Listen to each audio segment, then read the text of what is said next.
Welcome, everyone. This is Africa ELTA International Women's Day celebration, and we are glad to see many of you joining us here. And we are now live on Facebook as well. If you're watching also on Facebook, welcome to the event. We are happy to share with you tonight an exciting program of 9 speakers from different African countries, sharing their stories of success dealing with girls and women's education in the continent, and also discussing issues related to gender equality for inclusive education in Africa. I'm Amira Salema, Africa ELTA president. I'm one of the organizers for this event, and I'm glad to be joined by my colleagues from Africa ELTA, Mohamba Sebastian, our PD coordinator as one of the organizers, Kasum Diop, our secretary, and Irene Maganga. We are very glad to see you with us tonight, and we hope that you enjoy the event and learning about the different stories that teachers are going to share with us tonight. We chose to have a very unique program that celebrates the achievements of teachers in the classroom, talking about and dealing with girls' education tonight to highlight the great efforts made by teachers. And I've chosen only a few examples of many examples that exist in Africa. Teachers who are working hard to challenge some stereotypes of gender that are not only in Africa, but everywhere. And we chose to celebrate these success stories tonight with you, listening to their stories and learning from their experiences, and for us to end this event and go back to our classes tomorrow with more ideas of gender equality initiatives that we can start with our students and colleagues. Again, welcome everyone, and I'd like to invite you to use the chat box to tell us where you are connecting from, so we can learn about your context as well. In a few minutes, Mohamba is going to take the floor to introduce our first presenters for the event tonight. But I'd just like to share that during the event, we are going to be having a very short break after the first couple of presentations. Feel free to take your break and come back and join us. This event is also recorded, so it's going to be posted on our Africa ELTA YouTube, and also it's posted now on our Facebook page, so you can go back and watch it later, share it with your colleagues, and talk about the lessons that we are going to share and discuss together tonight. Mohamba?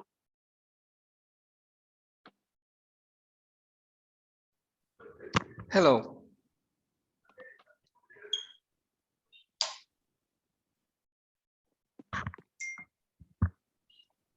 I'm just reading the chat box to see our audience. We have friends from South Africa, from Angola, Senegal. Welcome everyone, Doha, and also Senegal, okay, Ghana, and Oregon, USA. Welcome everyone. We're glad to see you here. Egypt, Toronto. Thank you everyone for joining us, and we hope that you enjoy the event tonight. Okay, Senegal, welcome everyone. Please keep posting where you're connecting from. We're going to take the next few minutes to socialize in the chat box. And then we are going to start with our first presenters in only 10 minutes. Thank you.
Well, hello once again. Thank you, Madam President Amira, for that introduction. Well, good morning, good evening, good afternoon. Welcome once again. Remember, this is Africa ELTA International Women Day. My name is Mahamba Sebastian. I'll be moderating this session, and I'll also be your mouthpiece through 45 minutes of this first presentation. Remember, our theme today is gender equality for inclusive education, sharing successful stories. And you can also use, your virtual patting. You can pat your back as we are just inviting our two lovely presenters. This is Harry and Aloysi. It will be just kind of like a co-presentation. The topics will be African girls transcending epistemic injustice in education. But before we invite them, I would like to read Harry's bio, and later I'll read Aloysi's bio. Well, Hari Kucha is a lecturer in English education at the University of Leeds. He has also been involved in range of teacher education and materials development initiatives in Sub-Saharan Africa, Southeast Africa, Europe. He's a past president of ELTA and an advisor to African ELTA. Another presenter is Aloysie Uizeye Maria. Is a holder of Masters of Arts in Translation and Interpreting and Bachelor of Arts in English. She has been a secondary school teacher of English, and currently she teaches English at University of Rwanda.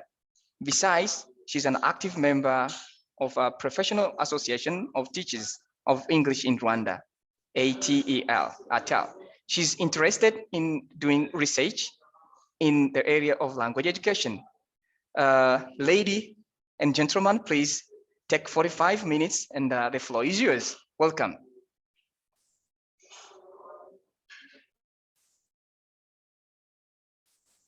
Thank you very much. Thanks. Can I just sound check? Can you get my sound, please? Perfectly, Harry. Great, okay. Aloysi, you might want to unmute as well. Thank you very much. Thank you, Africa ELTA, for inviting us to share with you on this special day. When Africa ELTA President Amira asked me if I could give a talk on Women's Day, I did panic. It's not very usual. It's not very often that I have a little panic attack to do a presentation, but this was special because it's Women's Day, and not being a woman myself, I cannot claim to understand the complexities of womanhood. However, I do understand the challenges from evidence through research and my own experience that girl children face. And for a long time, I have been committed to supporting the girl child, particularly in Africa. So it was a real great pleasure for me when my colleague Aloysi in Rwanda agreed to join me in this presentation, because we've been working over the last 3 years on a research project in Rwanda that focuses on girls' education. So very briefly, what's our mutual interest?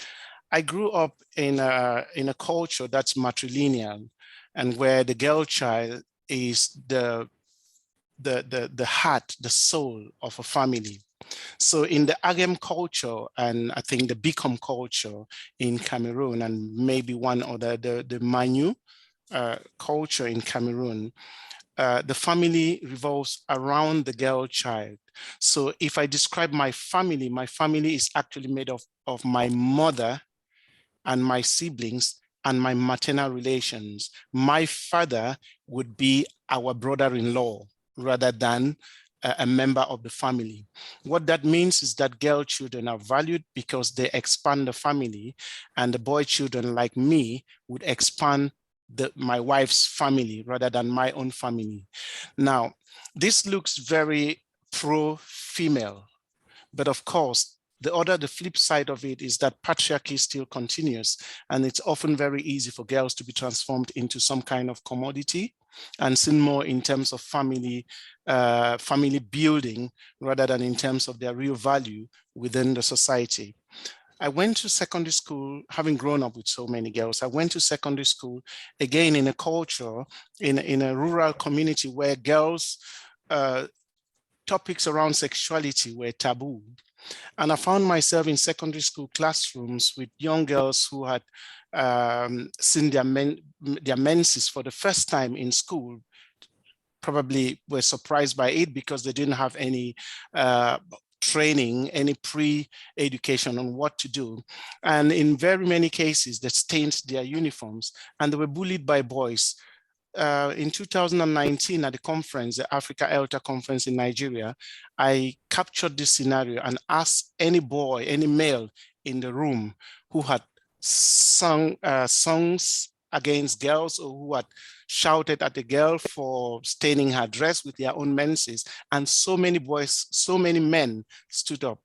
And that really pains me because I know several young women, my own schoolmates, who have been bullied out of school for no fault of theirs, for just being women and for their bodies reacting like every other woman.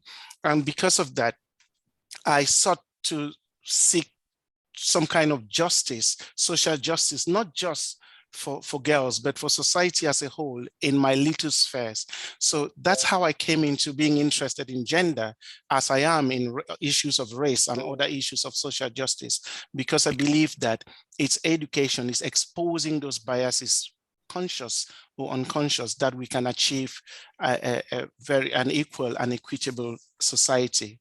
And so when we had this opportunity to research and we shared together with Aloysi and other colleagues, and we're sharing our personal investment in the projects, it was interesting to hear Aloysi's own experiences, which I would rather she shares with you. Thank you, Harry. Good evening, everyone. Actually, my interest in gender started when I was aware of gender-based injustice in my society. I grew up as a firstborn, and in my society, it was a very great pleasure to have a baby girl, and someone who did not have chance to get girls in her family, like a woman who could not give birth to girls, who had only boys, was taken as someone unfortunate because she didn't have someone, like people who could help her to save her family. So girls were taken as saviors of their mother, servants of their families.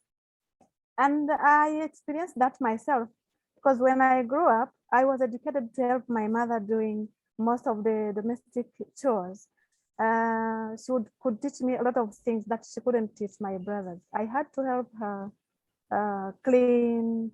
I was responsible for many things such as sweeping, cleaning the house and cow sheds, cooking, okay, of course, the collecting food and cooking, collecting firewood, water, and taking care of my young sisters and brothers. And when my brothers grew up, they were mainly responsible for cow activities, taking care of cows, and sometimes could help us collect firewood and water, but they had more free time that I couldn't have. Sometimes I was complaining, but my mother would calm me, saying, "Calm down, my daughter, you will finally see and understand this situation." So I couldn't understand how girls are suffering more. Okay, we are sharing the same resources, but we are not suffering the same. We are not sharing tasks.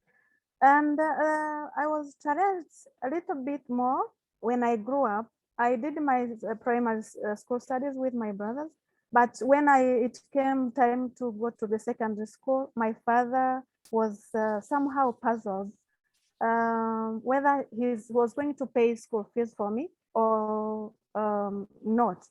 He was suggesting to me to get married, and he had found a man for me. That time, women were not, actually when we grew up, we couldn't belong to anywhere. Our parents felt we belong more to our family-in-law. We couldn't inherit our families. Even we couldn't inherit our families-in-law.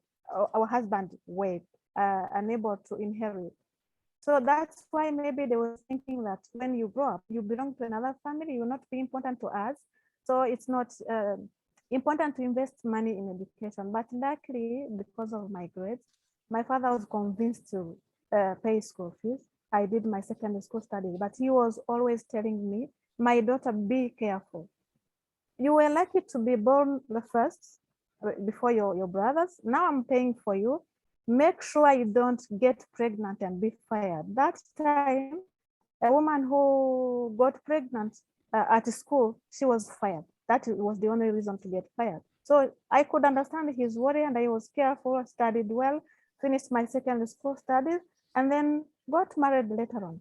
I joined the university when I was married, and I went through the same trouble because my husband and his friends were not, they could not understand how I can go on with university studies. They were telling him that when a woman is educated, they get money, they get jobs, and they feel self-reliant. You will not manipulate them as the way they would be when they are dependent. So all that and everything that I was experiencing around me rose my interest in gender. So the examples are many, but that's what I can tell you about my interest from my experience. Yeah, thank you. So the research project that Aloysia and I have been working on is actually exploring opportunities for learning justice, and we're focusing on students or girls' educational experiences in English medium Rwandan basic education. As you can see, Aloysia and I are only two members of a team of researchers based in the UK and in Rwanda who worked on this funded project led by the principal investigator, Lizzie Milligan of the University of Bath. And Alphonse and myself were investigators on this project. Now, our research project basically sought we explored ways in which learning in the medium of English may particularly impact girls in Rwandan basic education. But why did we choose Rwanda? Apart from this interest that we shared, we chose Rwanda for a number of reasons. Okay, Rwanda, why girls? Actually, here in Rwanda, there are a lot of things to talk about gender and girls. We have a 30% quota for women in elected positions, as stipulated in Article 9 of Rwandan Constitution. And in addition to the 30% seats, for example, reserved for women in the parliament, women are allowed to campaign to be candidates for other remaining elected positions, in addition to the 30. And that's how we came to have more than 31.3% of women in our parliament. Number two, there is an increasing number of women participation in decision making because of that. And in education, there is a lot of promotion of gender and a high enrollment rate of girls in basic education. Yeah. Yes. In addition to that, there is a gender sensitivity in legislation review, because you can see we have women in the parliament, whereby now we have some laws and orders that guarantee equal right for men and women on land access, ownership, and utilization. We have some other provision on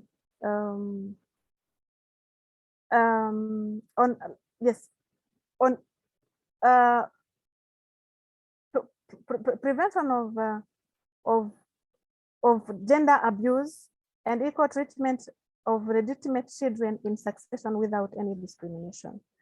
We have laws and provisions that prevent and punishes gender-based violence crimes compared to what we had before. So all that, those are the examples that show Rwanda, that Rwanda is worth investing on issues related to gender. Yeah, and as you can see from the legislative perspective that Aloysia has been talking about, Rwanda is one of those, if not the only country in Africa with a very high female representation in parliament for lawmakers. But from an educational perspective, girls' education, of course, by this we mean both access to basic education and completion of education, basic education, has become a global priority and is very much promoted by international organizations such as the World Bank and UNESCO, and the government of Rwanda has invested enormously in this area. And for that reason, Rwanda is often seen as a success story for gender equality and the promotion of girls' education. It was interesting for me, coming from Cameroon, to find that in secondary schools in Rwanda, girls had access to sanitary provision so that girls do not have to leave school because of their biological conditions. Rwanda also has a very high enrollment rates in basic education, particularly primary education, with girls, more girls enrolled than boys in primary school, although of course this is the same in secondary school, although of course, as you can see from the statistics, the transition from primary to secondary is very low, and as we'll see later, it becomes even lower when we get to tertiary education. And so Rwanda for us was an ideal place to explore our interest in gender and English medium education, both because of the prioritization of girls' education that we've mentioned previously, and also because of the high prescriptive English-only policy, which recently changed all schooling to English medium, even from the very first day of primary school. So, despite that, all that, we still observe some gaps between policy and practice in our country. For example, there is a profound disparity. There are profound disparities in employment, whereby women are holding less than 35% of jobs in the public sector. And women are not benefiting enough for job creation. They are benefiting less from the creation of non-farm employment than men. About education, we still observe different sorts of challenges that girls are still facing. And we have a low number of girls in higher learning institutions. It is very low compared to boys, especially there are many gaps in science and technology subjects. We don't have many girls there. And the challenges are many. Maybe one of them would be of being overburdened and having other responsibilities. And the findings show that the women are still overburdened, and that it is reported that on average, women work for about 20 hours more than men a week when domestic and community work is taken into account. Yes, and there are still some forms of violence and silencing of women, where you have many cases of gender-based violences in school, at home, and elsewhere. And women are still undergoing different kinds of abuses at work, at home, and in schools. Those are the gaps that we still observe despite all the efforts made. So you can see these disparities between policy rhetoric and some policy action, and what is actually happening behind the scenes, as we might say. So for us, when we engaged in this study, we started by looking at quantitative information that was available to us through the Ministry of National Education and also the Rwandan Education Examination Board. So we looked at different statistics, including girls' educational metrics, such as enrollment and progression in basic education. We looked at rurality and poverty levels by district across the different districts of the country. We also had access to household survey data, which looked at issues of gender bias. So for example, parents were asked what they would do if they had a given sum of money and had a boy and a girl, which one of the two children would they send to school? Simple questions about who should run the family, who should have money, who should work and who shouldn't. and we found lots of different things which are probably not necessary here. We also had statistics about English language examination results at the end of primary school, so at the end of year 6, but also English language results at lower secondary, at the end of lower secondary, which is secondary 3, which is the end of basic education in Rwanda. And we're particularly focusing on the performances of girls, although we do recognize that the performance in exams do not clearly reflect ability to talk or to listen in English or to engage with other subjects in the curriculum. Now, the key findings we got from here showed us that there was a high pass rate for girls in primary 6 English language, and also for boys, but the majority of the students, boys and girls, were just passing. So although girls did a bit better, but they were just basically passing. And nationally, 55% of children who were sitting those exams were girls, and the pass rate was proportionately the same. That is at the end of primary 6, at the age of 11 or 12. Now, when it comes to secondary level, we found that there was already a change. By the time girls are beginning they get to secondary 3, things were beginning to change. For example, there were large numbers of girls who were not transitioning from primary school into secondary school, and that's what accounts for the low percentage. But even then, there were still more girls than boys. There were higher proportions of girls still sitting secondary 3 exams, but the pass rate for girls was lower than that of boys across the country, which is a sharp difference from what we had in primary 6. So for example, 4.48% of girls had a distinction as opposed to 6% of boys. So many more boys were having marks of 70% and above, but in primary schools, it was actually the same, almost at the same level. So, and also in 20 of the 30 districts of the country, we found that more than half girls failed in English language,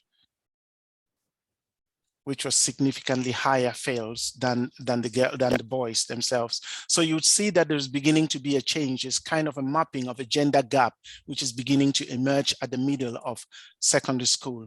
And so we wanted to explore this further by looking at what was actually happening to these girls in the school and also in out of school context. And to achieve this, we had narrative interviews, which were mainly conducted by Aloisi and Aline, our colleagues in Rwanda. And they interviewed 45 girls and 8 teachers from primary 6, but also secondary 3 in 4 of the districts in Rwanda.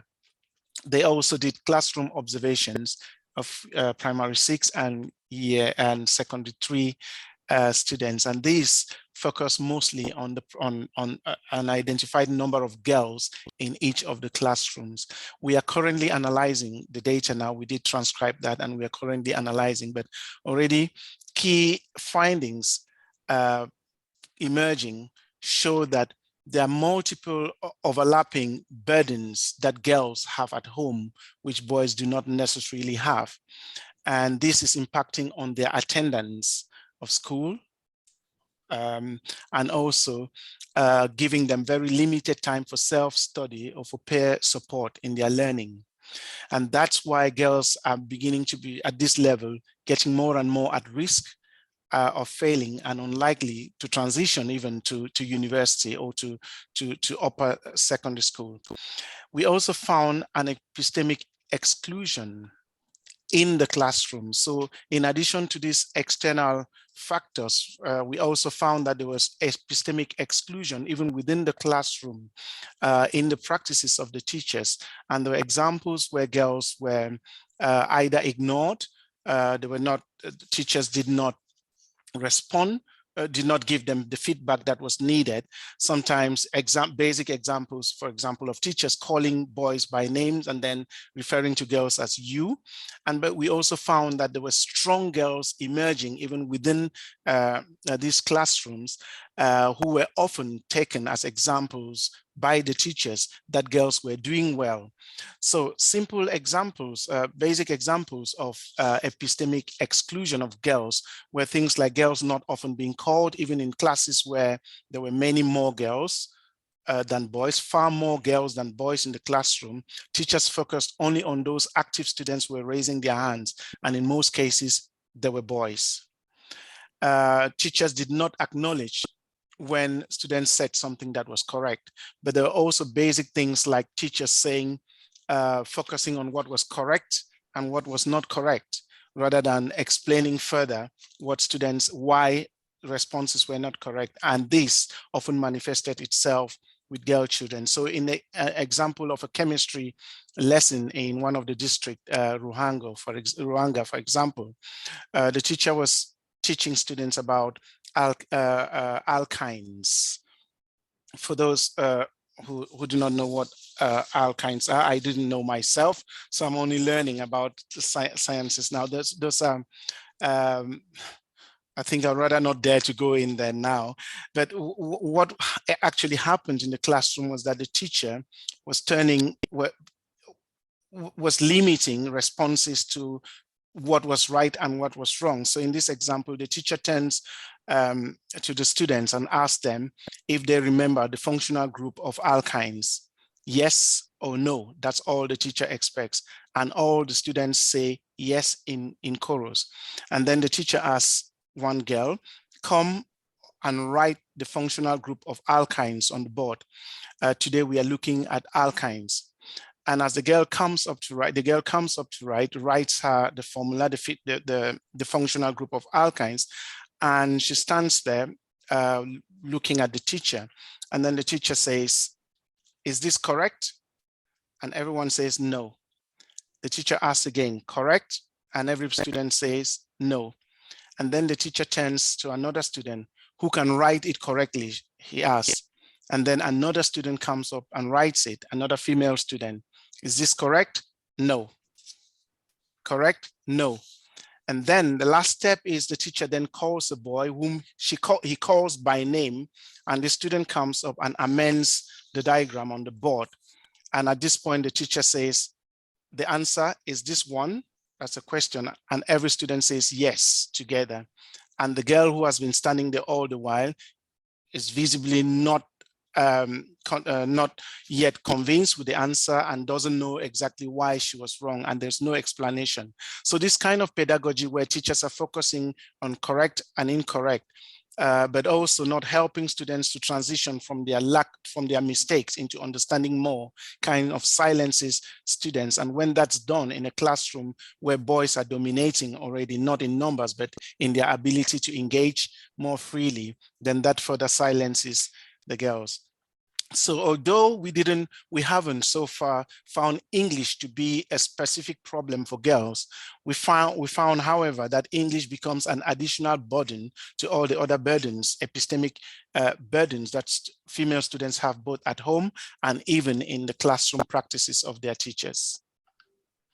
So what we want to do now is to focus on those girls who emerge for us in the classroom as trying to transcend or to transgress some of those injustices. All right. Yes, thank you.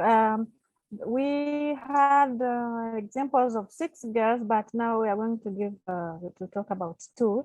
One is Nazu. Nazu is a senior 3 learner. She's a lady who is not doing very well. She's facing many challenges. Before, she was at risk of dropout because she was groomed by a man of her village, and this impacted much on her studies. But now she has been engaged, she's motivated, she has a target and aspirations to get better, to upgrade her grades at all costs, even if she's not sure because of some challenges, including home activities that are many for her, and also the challenge of English that she is not good at.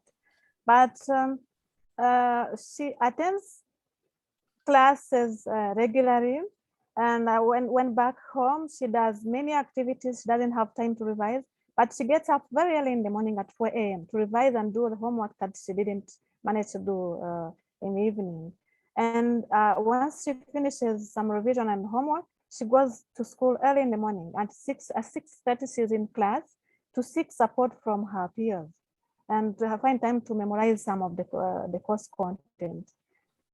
She's very much reliable on others' group activities and peers in class, as when you observe her in class, she seems not to understand what the teacher is saying in English. She's always asking her peers to get some explanation about what the teacher is saying. And she's not confident enough to ask questions because she fears making mistakes. She cannot ask a question in English.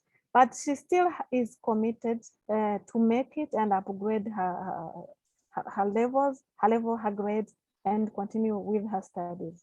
Some people discourage her because of her level. I mean, she's not very bright enough in class, but for her, she's never discouraged. She's determined to prove them wrong. She believes that she will make it at all costs, despite all the challenges she's facing. She's very positive and that she will make it and succeeds, of course, hardly. Another girl is a bright one, Samantha. She's from a rural area as well, but for her, she's very active in everything. She's among the best performers of her class. She faces challenges that are different from Nazi. For Samantha, her parents are very poor, helpless. Actually, she's helpless. They don't have any house. They don't have any land. She doesn't have any financial or academic support because no one from her family has studied to support her. But she tries her best to find someone who is dedicated in her village to explain what she didn't understand in class, especially science courses. For other courses, for other lessons that she can understand, because her English is not too bad, she can understand, she tries to understand, she can memorize what she can. But for science courses, she tries her best to find someone in her village who is educated to try to explain what she doesn't understand. She has ambition to become a medical doctor in the future.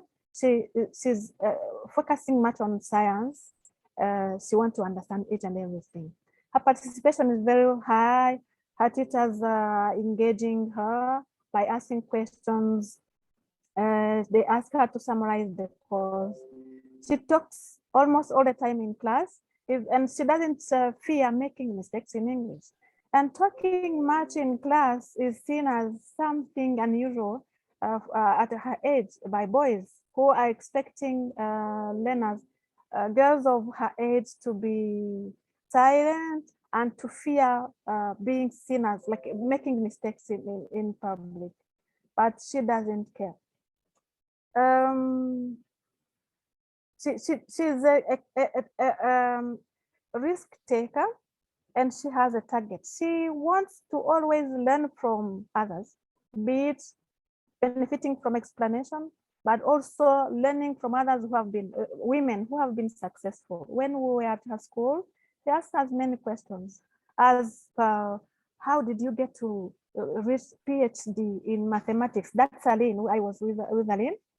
She had to explain how she managed to succeed in science up to the level of PhD in mathematics. Aline had to explain her situation, her family, her struggle and everything, and Samantha was happy for that.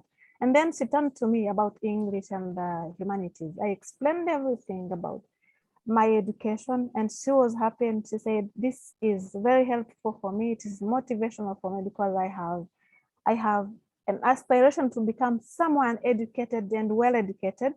And I believe, despite all these challenges and discouragement from people who are saying that I'm poor, my family is poor, I'm working hard in vain, because even if I pass my senior 3 exams, because they know I will pass, they discourage me, saying that I will not get school fees to continue to go on with my studies. but I'm still positive that a miracle will happen. I will not have any challenge related to finance.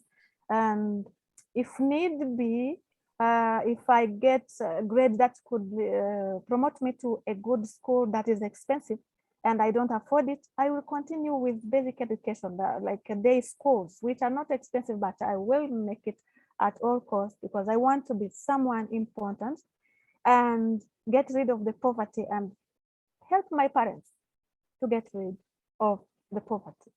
And even now, she's now in senior 4, and she keeps calling us, talking about her progress, talking about her performance. She wants to learn from us. She wants kind of encouragement from us to keep being motivated. Those are the 2 girls that will give us examples of very brave girls that represent others. Thank you, Aloisi. So as you can see, we've identified some of those barriers in school and out of school barriers that girl children in contexts like Rwanda and other parts of sub-Saharan Africa have to deal with before they go to school and while they are in school. And we've also shared examples of 2 young women who are trying to emerge, and these strong women who are beginning to emerge in their classrooms and trying to aspire. But one thing that's very important here, especially from the case of Samantha, is role modeling. The fact that beyond the research, she's continued to interact with our researchers, Aloisi and Aline, and to ask questions tells us how the influence of role models on young women as they begin to grow and as they begin to get into the real world of studies, of higher studies, and also social interaction. And I wanted just to use this opportunity, to celebrate those role models within Africa ELTA itself, these women who've worked extremely hard to make Africa ELTA what it is today, and the other women who've worked in the past to support this. I had a quick look at the 22 affiliates of Africa ELTA and found that at the moment, things might have been different in the past, in the present, and they will definitely be in the future. But at the moment, only 3 of the 22 presidents of our affiliate national associations are women. And I just wanted to thank all these women for the hard work they're putting in, these role models, these unsung heroes. Now, to conclude, while we celebrate these strong women and these strong girls who are emerging from these social injustices against women, we need to be very careful so that our celebration does not end up normalizing injustice. It is very easy to show examples of very powerful women as evidence that there is gender equality, but that is not the case. As we saw in these classrooms, teachers were quick to say, oh, the girls are very active, just because there were 2 or 3 very active girls in the classroom, whereas the other more than 20 were silenced all through, sometimes ignored, sometimes not even given opportunities to interact in groups where they could have an opportunity to talk with their peers. So the presence of strong girls or strong women can actually be a window curtain for injustice. So we need to, while we celebrate the strong girls and strong women, we need to be looking beyond the strong girls at the thousands and millions of girls who are often suppressed by cultural norms in Africa and also by pedagogical practices in our classrooms that do not give them space. We need continuous awareness of the in and out of school barriers that girls face in their education. That needs to be a prerequisite for every effective pedagogy. So our starting point as teachers has to be, how do I make up for the barriers that the girls are facing at home? If the girl child is cooking, has to cook, fetch water in the morning, do the washing up, look after their siblings before they come to school? How do I approach their learning in the same classroom with a boy who has not had to go through those house chores before coming to school? And this should help us make the classroom a safe space for girls to express themselves as fully as possible. And that means doing everything not to shush the girls with our kinds of pedagogy.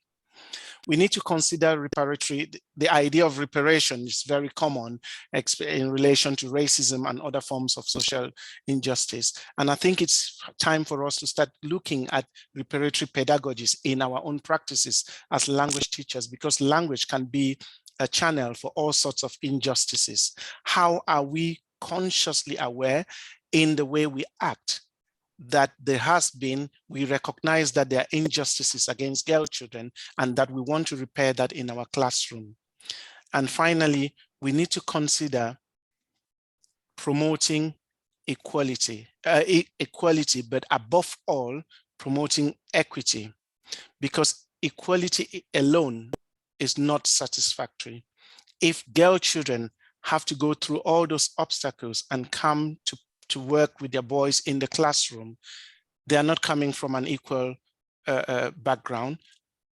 So we need to be providing the support that is required, that is proportionate to the challenges that our students have.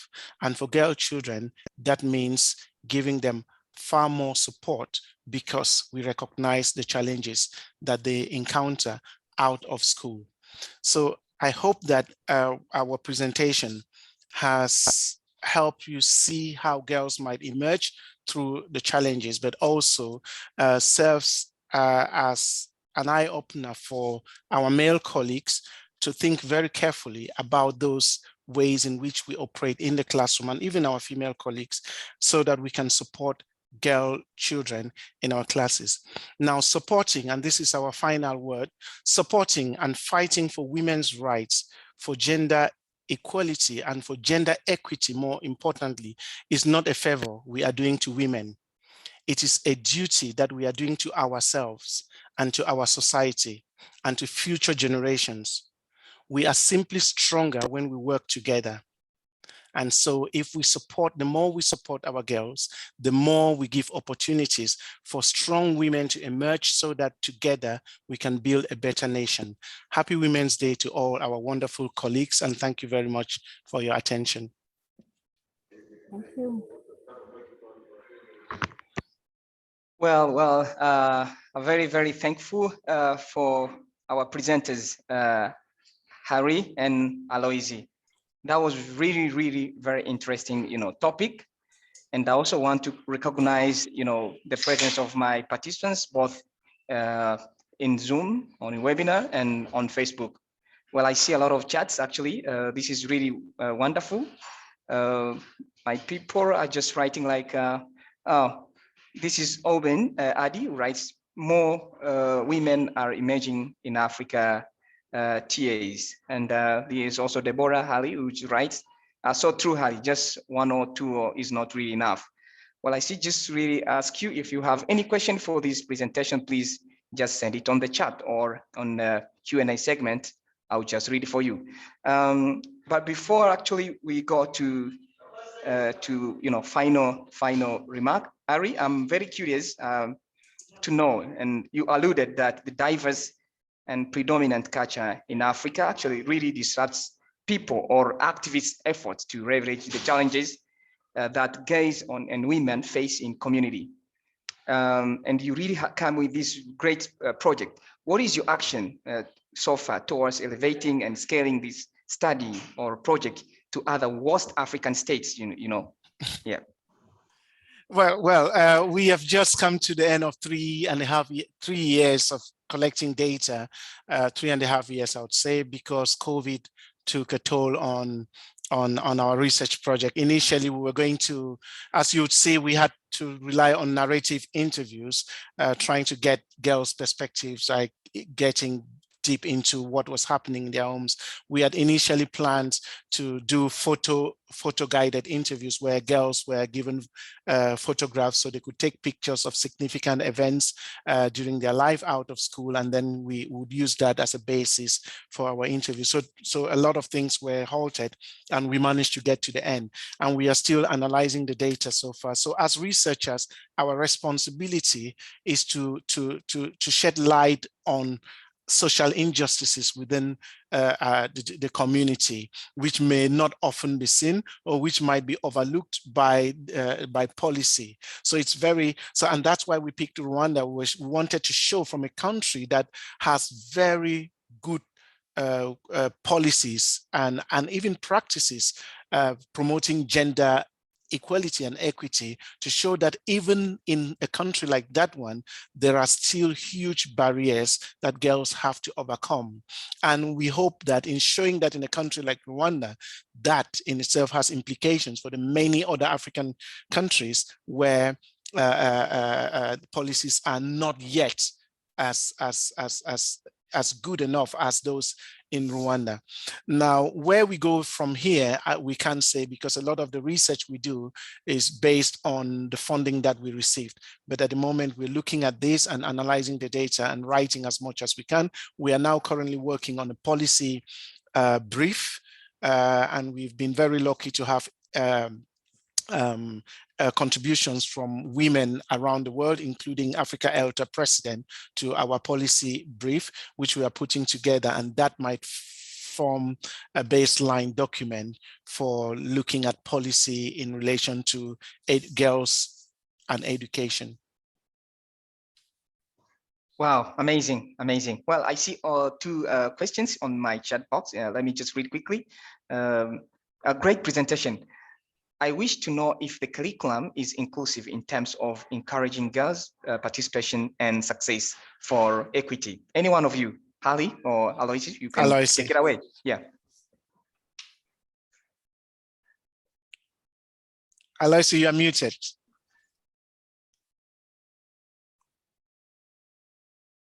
The question is about whether the curriculum is inclusive?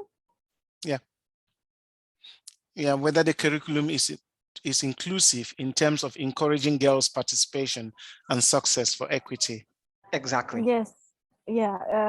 The curriculum is inclusive, and the inclusive education is emphasized on in our education here, whereby teachers are asked to use the methodologies that include every learner, be it a boy, to engage boys and girls at the same time. And this was sometimes noticed in our research, whereby you could see a teacher calling, who can answer this. And when someone who was answering was a boy, the next would be a girl.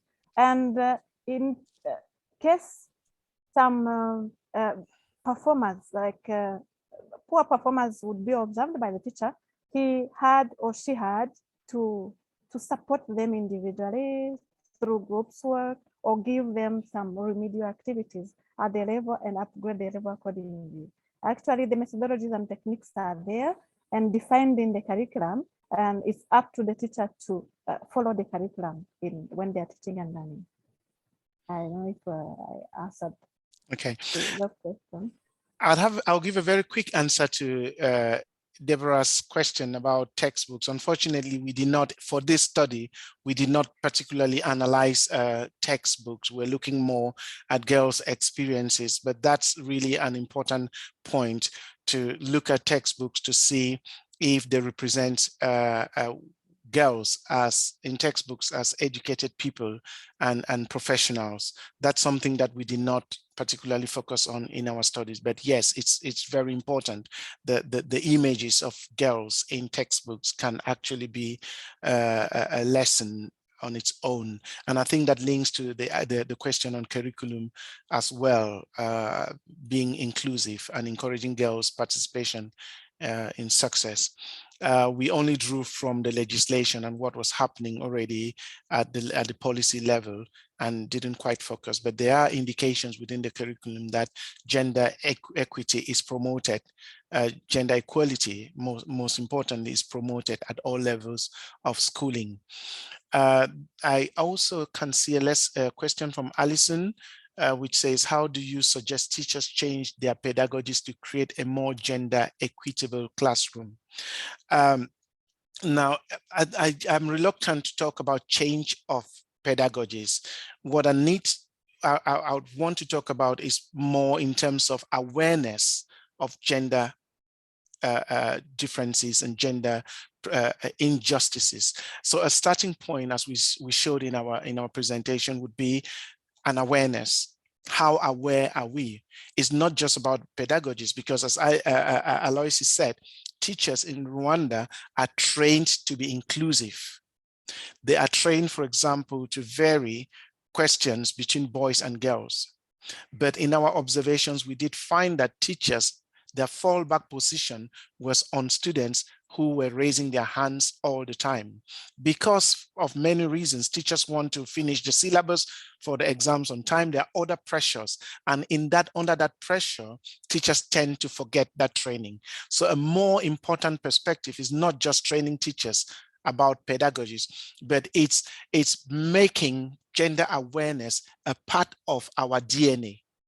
And that can only be done by constant awareness raising opportunities and pointing research like this, pointing out evidence in teachers' own practices where they have been gender biases. Now, and this is one thing that I've said about racism, but I would say about gender injustice. Now, injustice is not necessarily in our intention. It is even more importantly in the consequence of our practice. So people can say, oh, I didn't know, I did that, I thought it was fair, but the consequences might be very, very serious. For example, I talked of my secondary school experiences where boys were singing songs about girls, okay, and laughing at girls for just being girls and for having the body reactions that girls would have.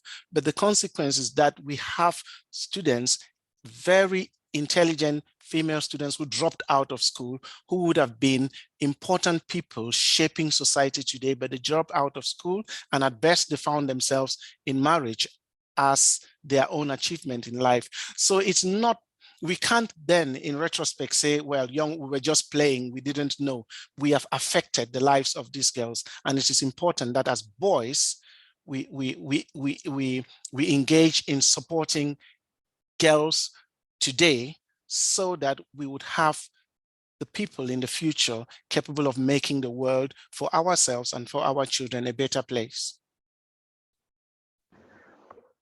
Well, thank you so much, Harry. I wish like hearing a lot from you, and my time is really up, and I apologize for my participants seeing a lot of questions. I think we can keep really sending these lovely questions to Harry's or Aloysius' personal email, and he or she will just respond to the questions. So my time is up, but in just few seconds, please, Harry, how do you speak? How do you talk? How do you close this session? In very few minutes, please. Few seconds, please. How do I close this session? Okay. Exactly. Yeah. What is the last remarks? Well, my last word is that gender equity is our collective responsibility. It is not for women alone. And the Women's Day is for all of us, and it's a time for us to reflect. And I think it is important that we, the males in Africa, become allies. And we can become allies only by breaking those barriers. Okay, so you've probably seen me do cooking online and things like that. They're basic things. This might be so it might be attractive to see, but deep inside it, I think it's important that we engage in those things that we were raised to believe are reserved only for women, so that we too can understand the realities that our girl children face. No parent wants their daughter to be a failure. No brother wants their sister to be a failure. No teacher should want their female students to be a failure. That's my last word. Thank you. Absolutely. Aloysius, few seconds, please. Very few seconds. Thank you so much. Everything was said, but I would say that women's empowerment involves equality and equity. Equity means treating them fairly according to their needs. And this empowerment has to go through education.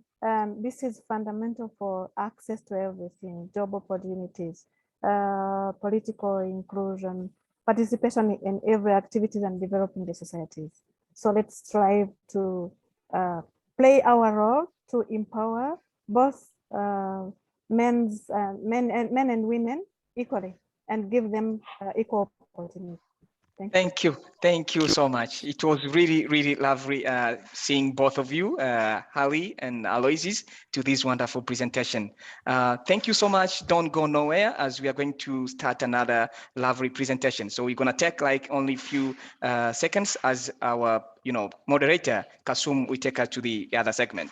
Thank you. Keep the hope of African alive and happy Women Day, International Day. Thank you.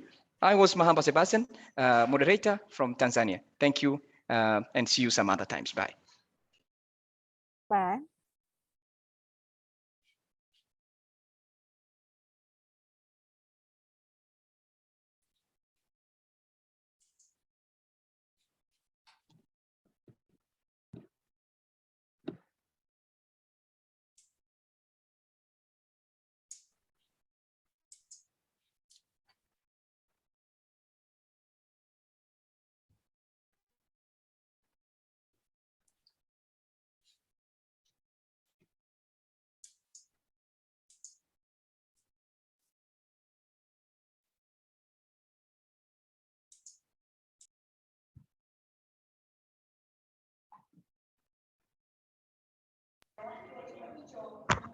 All right, Kasum, now I'm handing it over to you. Now you can go ahead.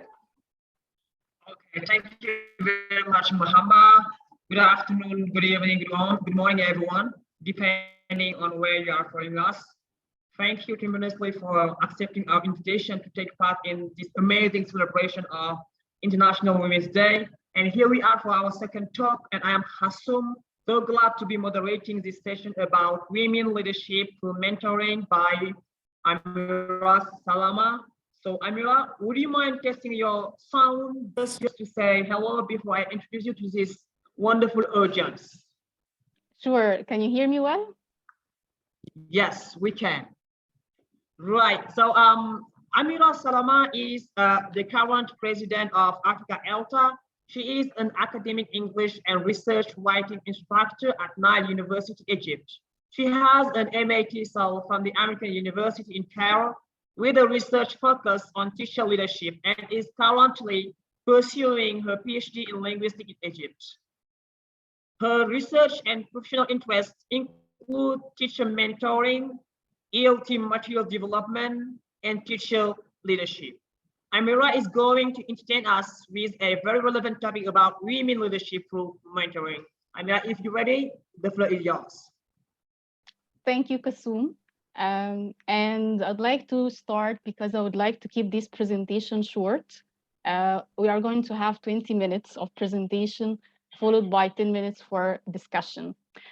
So I'm presenting tonight about women leadership through mentoring, and I've chosen leadership for a reason I would like to share with you tonight. So let's start first with this word that is usually associated with women empowerment, women work, gender issues. We always talk about empowerment. And the definition of empowerment, according to Oxford Dictionary, is the process of becoming stronger, more confident, especially in controlling your own affairs. And this word does not really only relate to women. It's empowerment of everyone. It can be empowerment of children, can be empowerment of boys as well as girls. But the idea of attaching it to women through the different initiatives we talk about when we have such amazing days like today, makes it sometimes lose its meaning. The idea that when you talk about women empowerment, we see sometimes this image. And it was really funny in announcing this event on our social media. We got some questions from male teachers asking if they can join the event because it is celebrating Women's Day. The concept that work for women, as Harry and Olaisi also shared, is something that is only exclusively done by women and is run by women for women, is something that sometimes challenging and makes the case less stronger. The idea of empowering women does not necessarily mean the image that we see on the screen. I'd like to argue tonight that what we are doing when we are trying to call for women empowerment is not to promote a gender binary approach. The idea that if women become empowered, successful, powerful, this does not really diminish or take away any power from men or boys. The discussion that we usually have in our WhatsApp groups in Africa when this issue is raised is we have sometimes some colleagues who say that, why don't you talk about boys as well? Why don't you talk about men as well? Well, it's not actually a binary approach. And the fact that we talk about women and girls is because of the situation of women and girls in our context. And not only in Africa, I have to say, according to the World Economic Forum report last year, only it was issued in March last year, it says that this gender gap exists everywhere. And surprisingly, in some African countries, it is much better than in other countries outside Africa. But still, the situation needs us to work towards improving it. The fact when we talk about women empowerment and women initiatives, we are usually addressed with an idea that we are going to have like a map or maybe a plan for women and girls to work on. This plan usually includes maybe sometimes looking at some of the skills that these women and girls need to acquire to become better in the society. We work on training them sometimes. We work on giving them some of these skills, but still the best towards like achieving what they want, the best towards putting these skills into action is something that is not defined. And it's really interesting because in their presentation, Harry and Aloisi mentioned the idea of window curtain. So when we are very happy and celebrating our initiatives for empowering women and girls, we talk about what we have done to empower them, to equip them with the necessary skills to become better professionals, better educators, better citizens. But we rarely talk about how this experience is for them or how they have gone through the experience, even when they have made it to the top.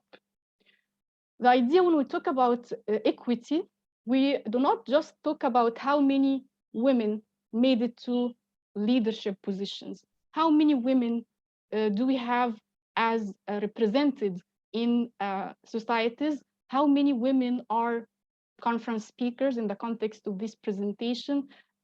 Talking about numbers is not enough. And it's not enough for a woman or a girl to have a seat on the table. The idea is to empower women. We should look for the idea of improving their experience, not just giving them the seat. And I'm saying this out of experience as a leader myself, a female leader in what is usually called a male-dominated context. When we talk about how women make it to the top, we talk about the numbers, how many of them are there. But we don't talk about how their experience is in these leadership positions. We talk about how many women are speakers in conferences, but we rarely talk about how they made it to that position after what effort. That's why I chose the word leadership, because it's more inclusive of what we want to do when we want to advocate, in my opinion, for women empowerment. The idea of leadership, according to our context in education, does not involve having managerial positions like in business context. in our educational context, teacher leadership is more about what we do for the community, what activities we do to share with other colleagues, what initiatives that we take to empower other colleagues, other teachers, and even our students. And according to research, one of the teacher leadership practices is being able to share what you do. So in addition to what we do in our classes, improving our pedagogies, teaching good lessons, the idea also of sharing this and being able to share it professionally is one practice of teacher leadership. And that's why we call the program Women Leadership. Because at Africa ELTA, when we were thinking about how many women are speakers in our conferences, we identified a gap. And in identifying this gap, we did not really ask why did this happen. We tried to take an action, investigate why this happens, and we decided to move ahead and think about an idea, think about an initiative where we are trying to help women and support women in different African countries who have amazing stories to share and amazing ideas about what they are doing in their classroom, but they only need the tools to be able to share this with other colleagues. So that's how we decided to start this women leadership mentoring program.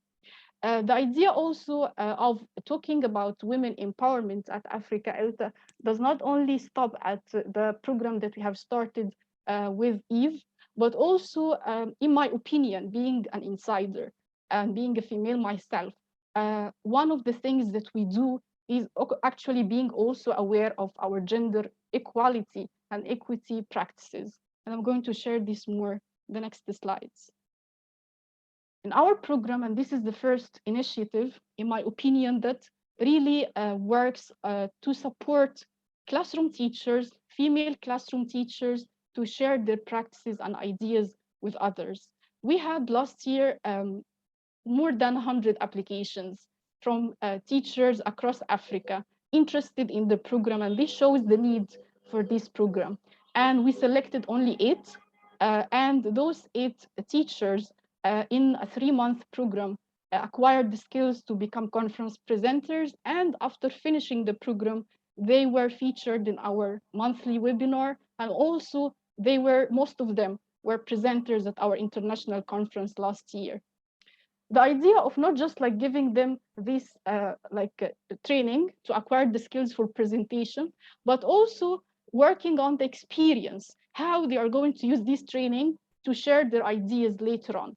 And this is the gap, I think, in many of the women empowerment initiatives, that we think that we are giving the training and we are empowering women, but we do not really walk it till the end.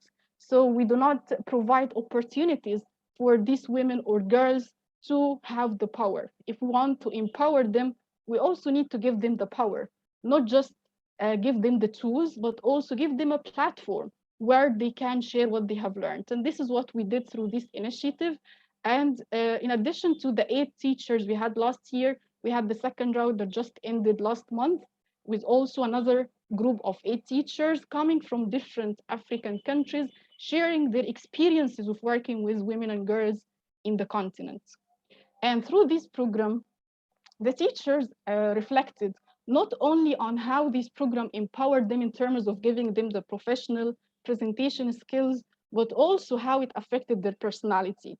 So one teacher here talked about how she has learned the experience of mentoring, how it has helped her to grow professionally and also personally, and the idea of working with a team. This is not one of the goals of the program, but she acquired it through the modeling throughout the program. Another teacher said that the program has helped her to believe in herself, to think that she can do something, to build her confidence, and to become more aware of her own skills and capabilities. A third teacher shared with us the idea that we were not really aware of when we were working with the teachers, the idea of volunteering in our context.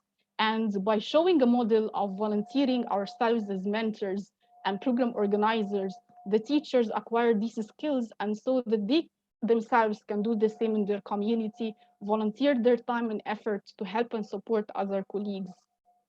And another teacher said here that she has become more confident.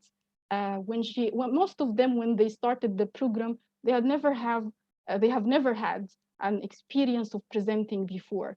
But after the program, all of them reported that they already changed their approach towards how they speak in public, how they present themselves in meetings, how they talk about what they like, and all of them were actually doing amazing stuff before the program. The program did not empower them in the sense that they were helpless or that they needed someone to save them, but it did give them a platform and give them the tools to be able to share the amazing work that they were already doing in their local community.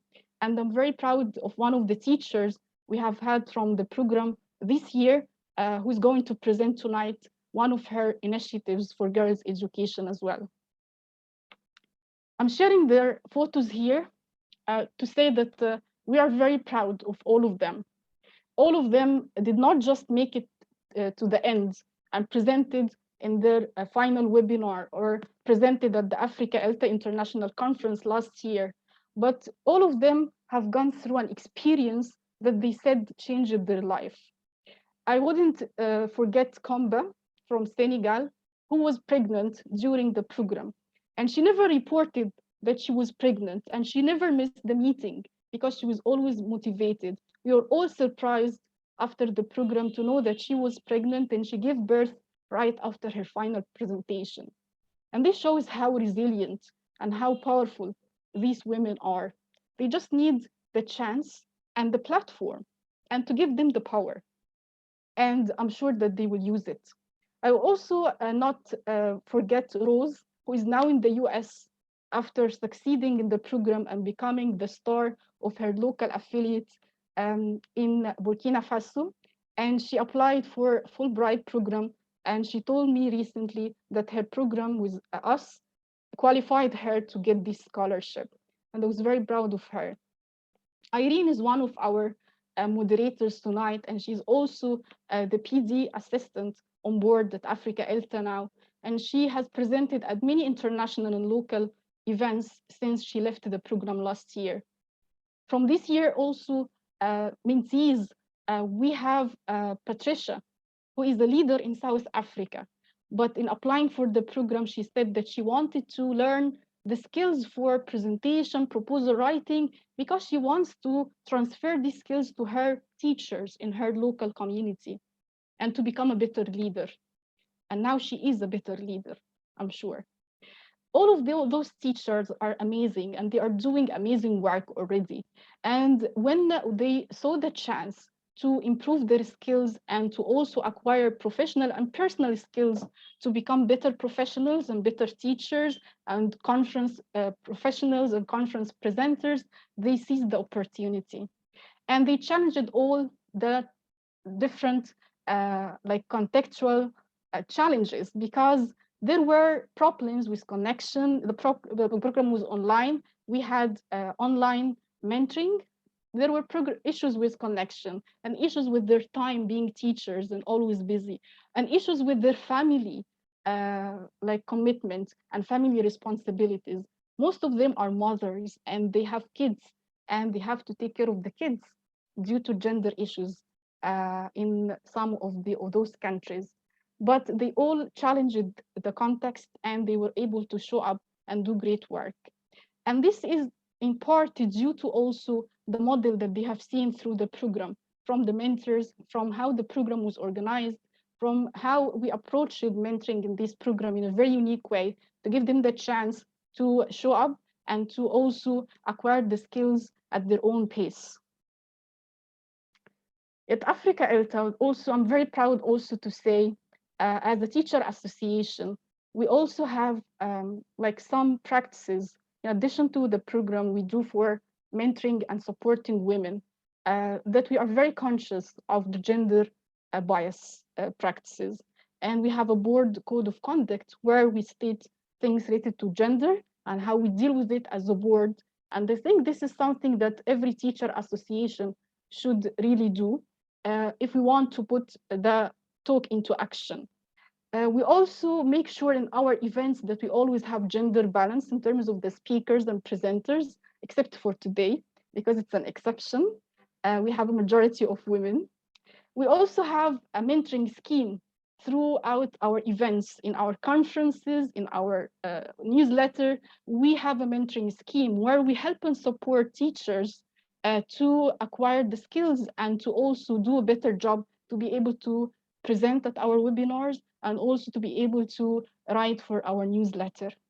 And in doing this, we are trying to empower and support not only women teachers in Africa, but also men, because we believe that gender equity is for both. And the definition of empowerment and the way that we practice it should not really reflect the fact that we are trying to take power from someone and give it to someone else, but it should show our collective responsibility towards achieving gender equity and a better world for everyone. And I would like to end by this and say that we need to improve the quality of experiences of our women and girls on board, not just talk about the numbers and how many of them make it to school or how many of them make it to leadership positions, but look into the experience and examine how they did it, examine how they are experiencing it. In improving the experience, we are empowering them. Thank you. Well, thank you very much, Amira, and you also deserve a round of applause after this very inspiring presentation. And you received congratulations from Musa saying you headscarf off in a way to say congratulations to you. We have like one comment and one question. The comment is from Liz, who is following us since Virginia in the USA.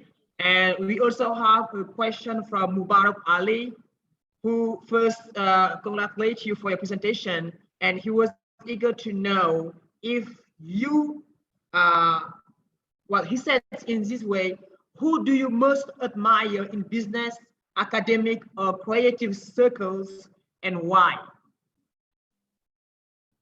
Oh, okay. Let's talk about myself.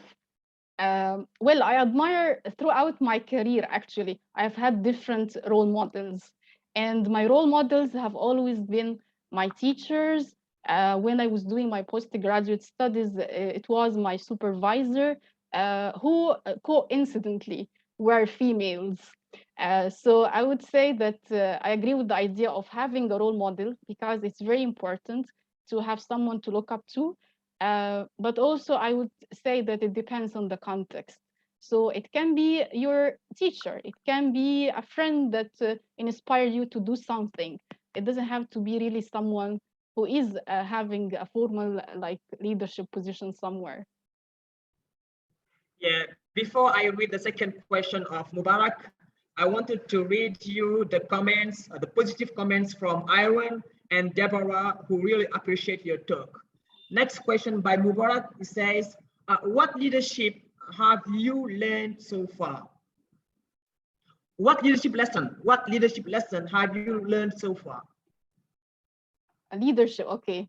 Well, the only lesson I think that I always like believe in is leadership is about professional service. None of the leadership positions I have had in the past myself have been a result of just like me wanting to become the leader. They have always been the result of me doing work in the community in terms of professional service that led me to be more qualified to take up leadership roles. And that's my message to our women and all teachers, actually, to show up and to try to extend like your efforts to do things for your community, for your colleagues. And this in itself is a practice of teacher leadership. Okay, so another question, this time from me, moderator. But before that, I received the compliment of Ritabel and Dalla Jallo and Mahamba, who really appreciate your talk. I just have one question, talking about feedback. I was asking if you happen to receive feedbacks from your mentees after their training program. So if yes, how do you appreciate their feedbacks regarding to e-program? A very good question, Kasum, and thank you for the question. Well, the program was planned to be flexible, but I would say we followed a scientific way of thinking in planning it. So we had actually, before the program started, we asked the mentees about their, at Africa ELTA, we asked them about their needs. And what usually happened at the beginning is we did an orientation session where we discussed the expectations and any challenges that the teachers had, we had them into discussion. And then during the program, we usually held like one-on-one meetings and sometimes calls with teachers to know if they are facing any challenges. So continuous feedback was always there. And also from mentors, they were always sharing their thoughts about how the program was going and sharing their ideas about how to improve it. And after the program, we had an end of program survey where we asked our mentees about their opinion of the whole experience. And based on their experience and feedback last year, we did some changes to the program this year. So last year, we did not have proposal writing as part of it. This year, I give a training for proposal writing because our teachers said that they needed that. And in the third round, we are thinking of making more changes at Africa ELTA to make it more reflective of the feedback that we get from our mentees. Thank you, dear President, for these answers to that questions. There is no more question in the chat box. Maybe just your final words, because we have another session to run and Mahamba is waiting for me. So what's your final comments on that, dear President? Well, like my final comment is an invitation to all our Africa ELTA members to stay tuned for the call for applications for our next program at Africa ELTA for leadership mentoring. And we have some exciting news to share with our members. We are going to do this after we have a final board discussion based on the feedback we got from our mentees in the past. We are going to make some changes to reflect and meet those needs actually. So stay tuned for this, and you will find all the information about this program on our website. We are also going to be posting very soon a video of our mentees' voices sharing their experiences on our YouTube. So also stay tuned for this. Yeah, sorry, President, I still have 2 minutes left before I let you go. I have to read one comment for you. This is from Focho. He says, good work. I wish to add that leadership is not all about position. Like you say, we should learn to leave an impact even without being in a position. So how do you feel about this comment by Focho? I totally agree. And that's why I shared the concept of teacher leadership, not just leadership, because we are educators and what we are doing is teacher leadership, which by definition means that we are doing and practicing leadership without a formal position. And actually, like this makes us different from other fields where the leader is the manager. In our context, the leader is the one who serves the community. Thank you very much, dear President, and thank you, dear participants who have made this session very, very fruitful. Just one comment from Oliver Stephen, who congratulates you, dear President, for your nice and interesting presentation. Another also comment from Kesia Kuya, who said that you were her mentor. And also some comments from Lasse Jawara, who all appreciate the nice talk you have talked so far. So thank you, President, and thank you, dear participants, still being with us celebrating the International Women's Day with Africa ELTA. Now stay tuned, we are going to move to another talk, and I'm going to give back the floor to Mahamba for another talk, I think. So thank you very much, and bye-bye for now.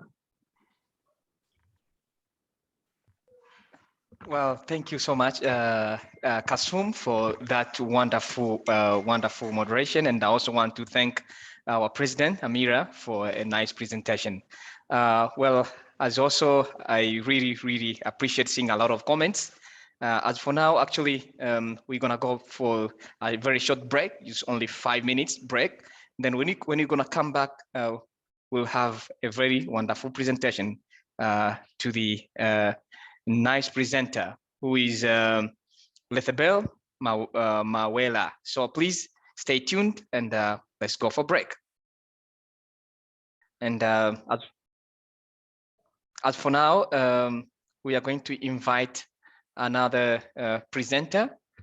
Remember, our theme is gender equality for inclusive education, sharing success stories from Africa. And now I'm going to invite our presenter, Lethabel Mawela. She's going to talk about encouraging Venetians to raise to the occasions. And before that, I would like to read her biography. Lethabel Mawela is a publications officer for Africa ELTA. She's a lecturer at Rhodes University in South Africa.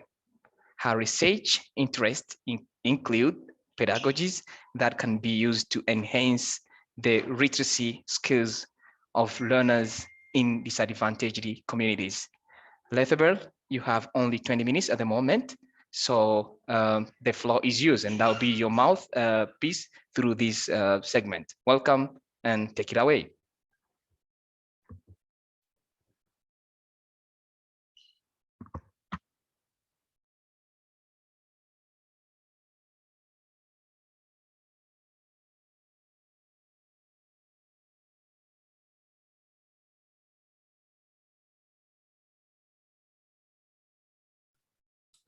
Thank you very much, moderator.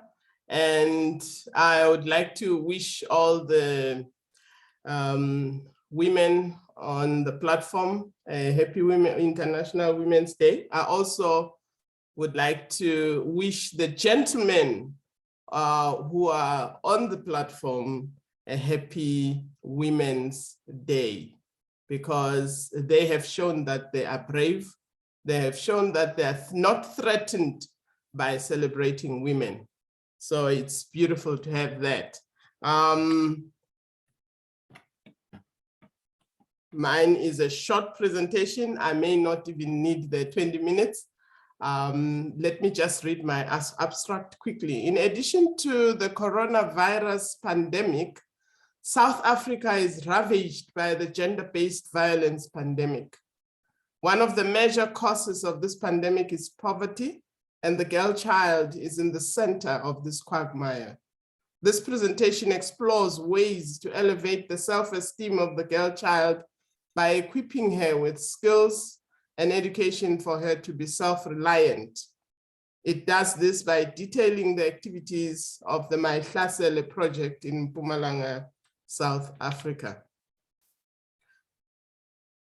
Gender-based violence, which we commonly call abbreviate GBV, crime statistics for the first quarter of 2021-2022 in South Africa revealed that 10,006 people were raped between April and June 2021.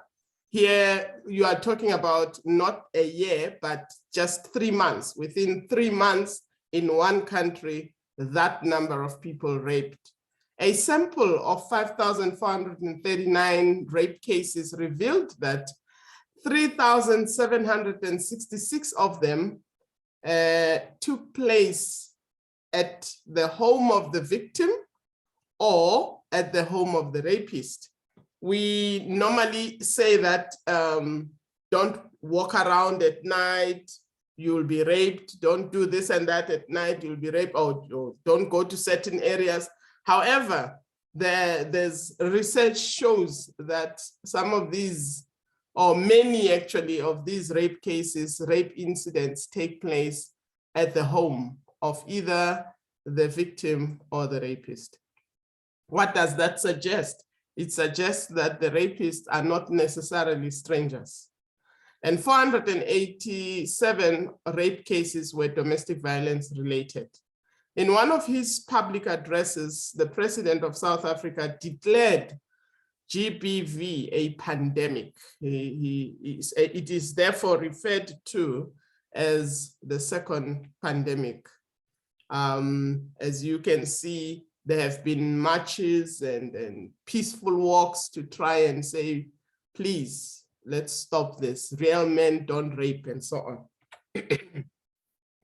I'd like us to quickly look at the forms of gender-based violence. Physical violence, this is where slap the person or kick or stab or beat or push, any of those constitute physical violence. And then there's emotional violence. This is verbal abuse, name calling, belittling the female child, and humiliating the person in front of everyone. And then there's also economic violence. This is where you control of partners' assets, denying the partner access to money, and so on and so forth. Sometimes even refusing to allow the partner to have a job in order for the partner to remain dependent. We also have sexual violence, and that's normally rape, but there's also sexual harassment, which we ignore. We don't talk much about sexual harassment, and yet it is there in our schools, it is there in our offices, it is there in our towns, and so on and so forth. And then there's sexual exploitation. And the last form of GBV, and the worst of them, is femicide, murder of a female partner by an intimate male partner. It's said to note that over the past 2 years, femicide has become one of the highest forms of GBV in South Africa. A lot of women have been killed by their loved ones. This is just one of the marches that took place late last year after one university student had been killed by her partner. What are the causes of this gender-based violence? Well, there are a lot of causes, but the common ones are these ones. Cultural practices that present an idea that women are inferior to men, right from birth or from childhood. The girls are given the impression that they are inferior. Boys are given the impression that they are superior. And there are certain other things that are done culturally in different parts of the country and different parts of the continent that make the two children who are growing up, the boy and the girl child, to feel either superior to the other or inferior to the other. The second one is an environment that allows women and girl children to be abused.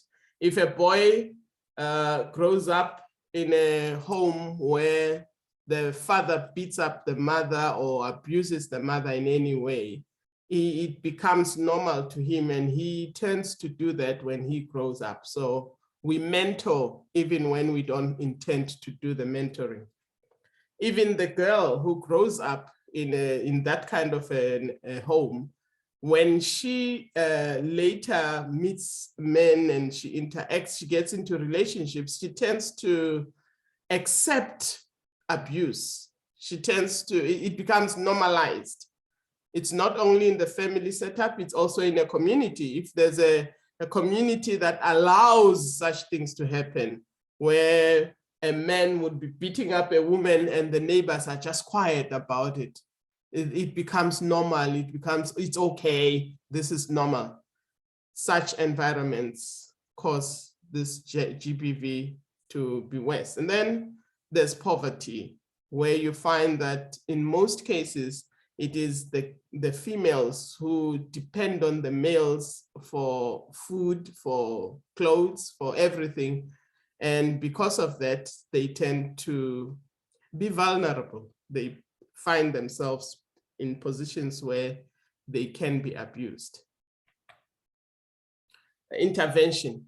I am affiliated to a non-governmental organization, an NGO, managed by my mother in the Botlhabela district of Mpumalanga, South Africa.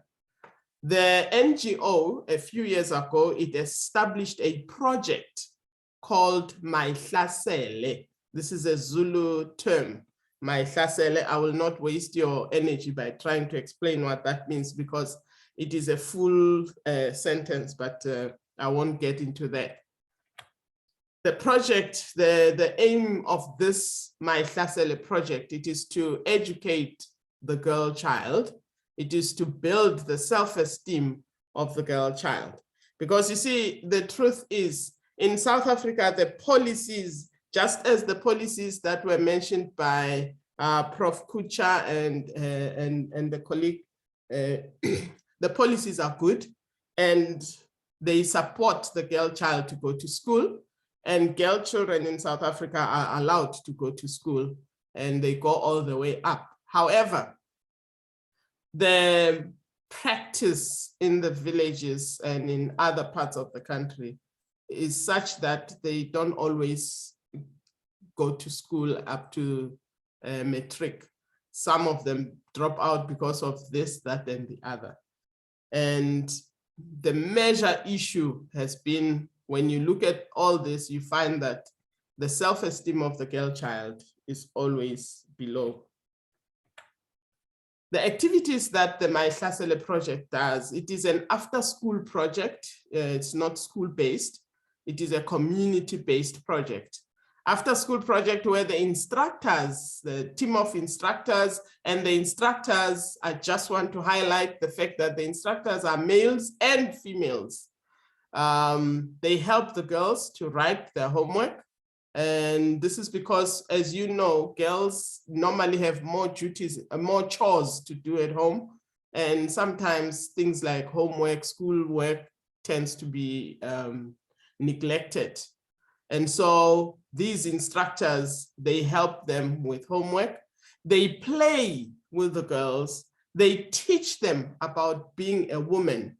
And these are things like disadvantages of teenage sex, disadvantages of teenage pregnancy, menstruation, and why it is, and why the similarities and differences between boys and girls, because those are some of the things that the girl child does not naturally know. And so they get into all such discussions. They sit around, they talk, and they learn a lot from those. And what are the outcomes of these? This happens, by the way, these activities happen during the week after school every day from Monday to Thursday. From Monday to Thursday, they come and meet for such. The outcomes, the girls present plays on public holidays. Whenever there are holidays, the community sits around and these girls come up with plays. They write poems. They do handcrafted, this and that. They become ambassadors of the project in their schools. You know, wherever they go to school, they invite more girls and so on. And you find that it keeps growing in numbers. This is one of the events where they were entertaining the community. As you can see, there are boys there and there are girls. So everybody tends to come to watch them when they do their presentations. And this one was, some form of play that they were presenting to the community. And what are the success stories? What we have noted is that these girls who are in this Maihlasele project, they tend to remain in school till matric. This is mainly because they avoid, in many cases, they avoid being pregnant, they avoid dropping out of school because there's this motivation for them to improve themselves. And so they stay on till matric. Some of them go beyond high school. They go to university. And as a result, we've got social workers, we've got nurses, we've got teachers, we've got typists, and so on and so forth. A number of them have professions. And then those who fail to study beyond high school because of poverty, who don't get bursaries and all that, because in South Africa, you can go to school for free from the first grade up to the 12th grade. For the first 12 years of study, you can go for free. But when you go to university, there's usually need for fees. And so people have to apply for bursaries, and it's not always possible for them to get them. So those who fail to go beyond matric, normally they look for jobs, and they usually find jobs instead of hanging around and waiting for unemployment funds and so on. In most cases, they find jobs. Those who do not find jobs, they create jobs for themselves. I'm talking of those who end up saying, okay, what skill do I have? And they develop themselves, and no, I'm good at doing people's hair plaiting or whatever. And then they start their own salons, you know, not necessarily a structure that you see, a building that you see. No, she goes from house to house. I can plait you at this price, I plait you at, and they build themselves that way until she has collected enough money to build a structure where people can go to the salon. Some of them go to the fields and they plow, and the fields, it's a village, so there's a lot of land. They plow and then they sell the produce at the market, and they also go to the supermarket and to provide fresh vegetables, and they build themselves out that way. So there are a lot of success stories.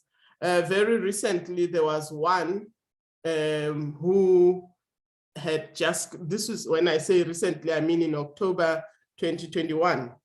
One of the young ladies had graduated a year earlier from as a social worker, and she's working in the big cities.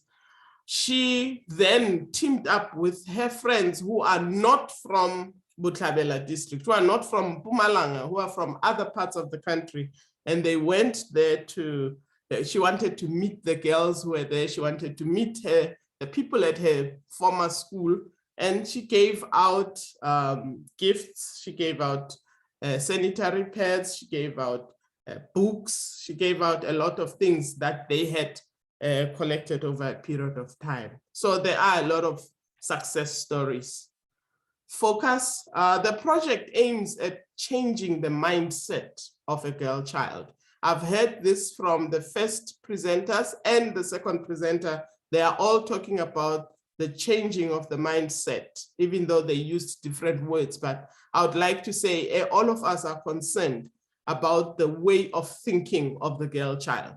When a girl child understands that she's not inferior to a boy child, but that they are equals, she relates to males in a healthy way.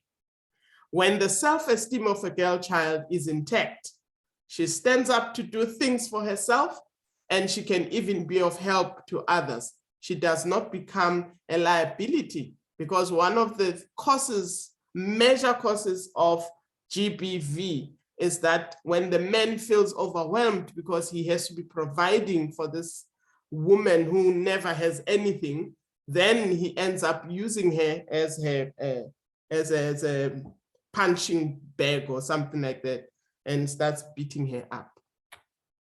This is one of the events of the Maihlasele. And in conclusion, it is important for us to help our communities to change their mindset. We need to involve our boy children in this journey so that our young men, when the boys become young men, when the girls become young women, our young men and young women can create a better world for a world that has equal people. And I'm sure it is possible for us to do that. Men are from Mars, women are from Venus, but the people from Mars and the people from Venus cannot live without each other. Thank you. Wow, amazing. Men from Mars and women from Venus. Thank you so much, Rethebel, for that wonderful presentation. Well, as I see on my chat, please, a lot of comments. You know, this is from, let me read them quickly. This is from, okay, it's from Hano, who writes, oh, sorry. Well, a lot of comments, actually, I see them here. Let me just read them quickly. This is from Irene Maganga, writes great ending, Riverbell. Kasum says fabulous. We have also Oliver, who writes, well said, it is our responsibility to change our girls' mindset. A lot of comments.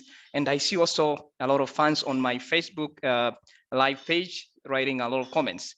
Isa writes, Isa Kataras, I like this, not only the chance, but also the platform. Oh, many, many comments. Thank you, Riverbell. But before we go to the end, I have, a few questions on my chat. And one of the question has been asked by Mubarak Ali. He writes, okay, very quickly. Of course, real men don't rape or not involved in unwanted activities. Apart from this, is there any reason for these activities, or what government intervention to stop these activities? That is from Mubarak. What is your take? The government has first it went lengthily into policies and so on, and then the second thing that was done recently after this, after the president announced that this has become a pandemic, he provided, or rather the government provided, more money to deal with it. So what happens now, if you, because in the past, if a case was reported, it would take 2 to 3 years to sort it out. But now it is, they speed it up. Within a month, the case is attended to. And then there are also structures that have been made for counseling. There are also places of safety that have been provided all over the country. Like I'm saying, during the lockdown, it became worse. And so more places of safety were provided in different places by government and non-government entities to try and protect those who are abused one way or the other. Well, thank you so much, Rethabel. Let's give a big virtual round of applause for that wonderful presentation. My time is really up. We should not go away, because next is another wonderful presentation. In a few seconds, please, Rethabel, how do you close this talk? Very few seconds, please. I think I wrapped it up when I said we need each other. Whether you are male or female, we need each other, and we can do this together. Great. I liked what the president said when she said, this is not about females competing with males. No, it's just about us being together in this. Thank you. Amazing. Thank you. On the moderation, my name is Mahamba Sebastian. I'm just handing it over to Amira, who is going to take us to the other segment. Thank you, and see you some other times. Bye. Thank you, Mahamba, and thank you, Rita. A great presentation. And there are comments in the chat box I hope you can see and respond to now after your presentation and taking a break. We are going to move on now to the next session, where I'm personally excited to present and moderate because we have three amazing women leaders from three different African countries who are going to share with us their initiatives for girls and women education, especially menstruation education awareness. And they are Oliver from Tanzania, Rukaya from Senegal, and Fatih from Mali. Each presentation is going to be for 15 minutes, presenting the initiative. And at the end, we are going to have 15 minutes for questions and answers. We're going to start first with Oliver. And Oliver is one of our amazing teachers from the mentoring program.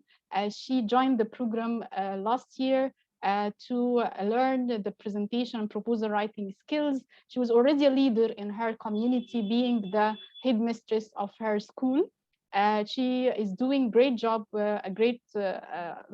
with her teachers and also her students to raise awareness about menstruation education. And she's going to share with us today her initiative for working with boys and girls in her school. Oliver, you can open, start your video. And also test your mic. I see you are there. Yes, we see you now. Can you hear us? Yes, I hear you. Hello, everyone. Hello, we hear you very well. So thank you. You can start sharing your slides and the floor is yours. Thank you.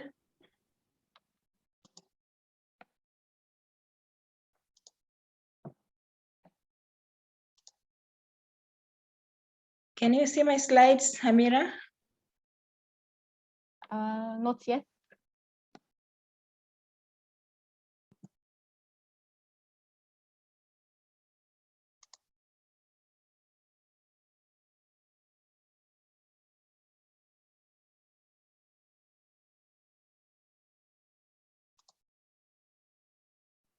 You just need to share the screen and choose the PowerPoint. Yes, okay. It's being, yeah, we see it now. Thank you. Hello, everyone, and happy Women's Day. My name is Oliver Kimathi. I'm an English teacher at Bujingo Secondary School, Mwanza, Tanzania, and also the headmistress for that school. Tonight, I have prepared a presentation to you that is called Impromptu Meeting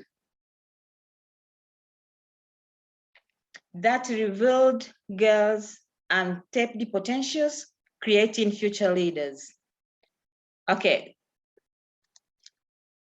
Let me take this opportunity to walk you through the outline of what I have today. Then we're going to have background, how it started, successful ways of running girls empowerment clubs, benefits of empowering girls at schools, leaders in the community, and lastly, we'll have the conclusion. Let's go straight to the background and how it started. I have been teaching for more than 18 years now, and in my observation, I discovered different behavior of girls in schools as I compare them with boys. Things that I see when I teach students from both schools that I have ever been is that when girls are in the classroom or outside, whatever they are doing, they show shyness. Girls have showed shyness in different activities that they are supposed to do. Even in the classroom, they don't do things with great confidence, they show shyness. Another thing that I observe is lack of confidence. When girls are doing things, you find that everything is not, they don't have confidence. They don't believe in their abilities to do such things. So you find that that one make also them to lack confidence to lead. We normally have students to lead for themselves, and when they have to do so, you find many are boys. Girls are very few, and if you want them to lead, really we have to use a lot of energy to convince them to take part in leadership. Then I also observed the truancy among girls. When I was teaching, I found that I should do something to see how the rate of girls attending to school, and I tried to make a follow-up to 5 girls, and I observed that every month, those girls could not come to school for 3 or 4 days. And all this kind of behavior I observed in girls, they lead to poor performance in the classroom. When you you compare the examination results of boys and girls, you find that girls are poor in performing different subjects, in leadership, in playing outside and things like that. So I found that I should do something to help these girls so that they can become strong and active and make sure that they have their dreams and they find the ways they can do that. So I started to conduct a meeting. This is the title of my presentation. I call it impromptu meeting because I did not plan for it. Because every time I planned to have the meeting, girls will not participate because in the morning gatherings that we do have at school every day, I announce it to girls that we need to form girls club so that we can discuss together to see the challenges that we have and how we can overcome them. That was not a success. So one day I sat under the tree in my school. I opened my laptop and I started looking at the pictures in my laptop. Some girls were passing and asked, "Madam, what are you doing?" I tell them that I'm just looking at the pictures in my laptop. "Can you do that?" I said, "Oh yes." When they reached like 6 girls, then I told them, "You know what? This is Girls Empowerment Club." And they asked, "Madam, what is that?" I say, "Yeah, we need to sit down and find challenges that you're facing." They say, "Okay, if you can lead us and tell us what to do, we are ready for that."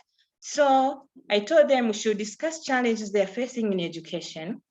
Why are they performing poorly as compared with their counterpart boys?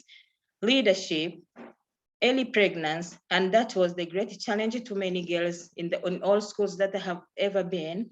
And also, we discussed about menstruation. That was the great and important matter to many girls because many of them could find it as a challenging, the weight is taken in the community and how everyone was looking at them. So from this meeting is when we got Girls Empowerment Clubs. These are the clubs that I run to make sure that girls are getting time to discuss their issues together. So in this slide, I'm going to share with you the successful ways of running Girls Club. After putting girls together, then I had to conduct needs analysis.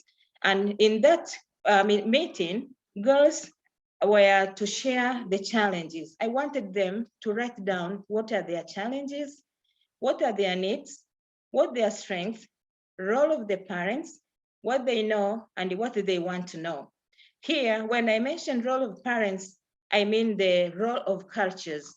As it is in Africa and in Tanzania also, parents uphold the traditions, and many of the traditions make girls to be weak, to believe that they are weak, and you find that girls have internalized that behavior, and that's how they live in the community.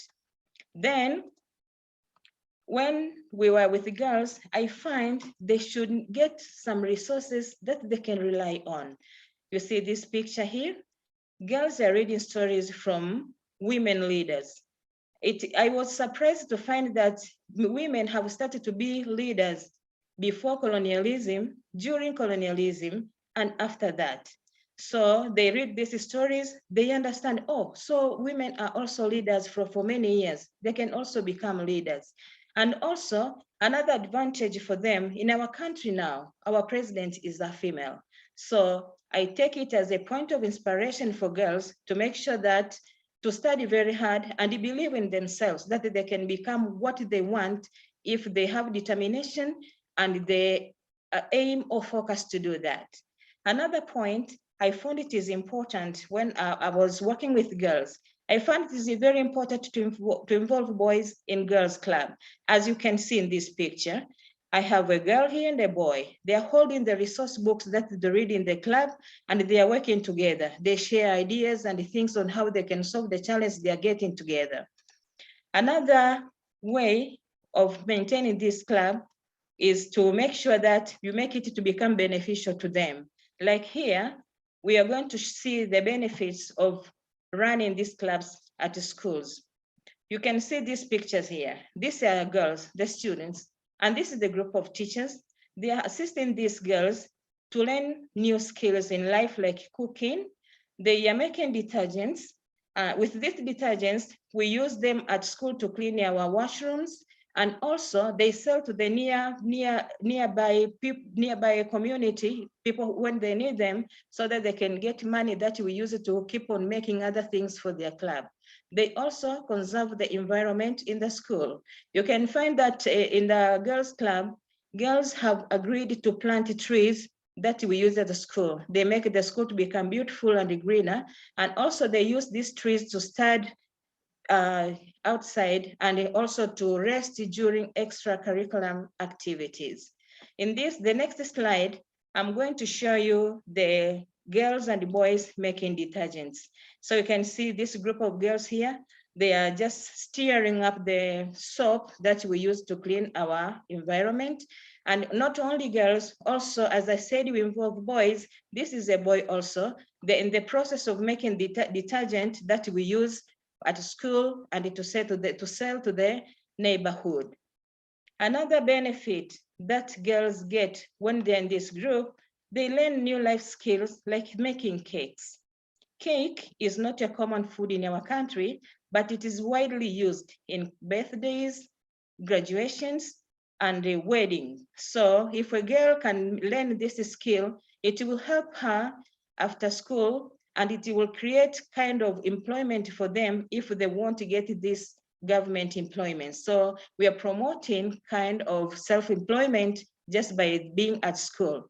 You can see them. They are not using the oven, but they're using charcoal, the locally available material for them. So we teach them also how to use things that are around them to end life and make sure that they benefit from being in the girls' club. Another benefit that girls have got after being in the girls' club is the ability to speak publicly. You can see picture here. This girl is confidently addressing a group of students here. They're sharing different things related to the subject and related in life. They also improve their speaking skills and they improve English skills. Here, it is important to note that in our country, we use Kiswahili as the medium of instruction in primary schools, but in the secondary level, we use English. So you find that students need to get a lot of interactions and things to rely on so that they can improve their English and gain competence and fluency in this language. Another benefit, we find girls here addressing to their fellows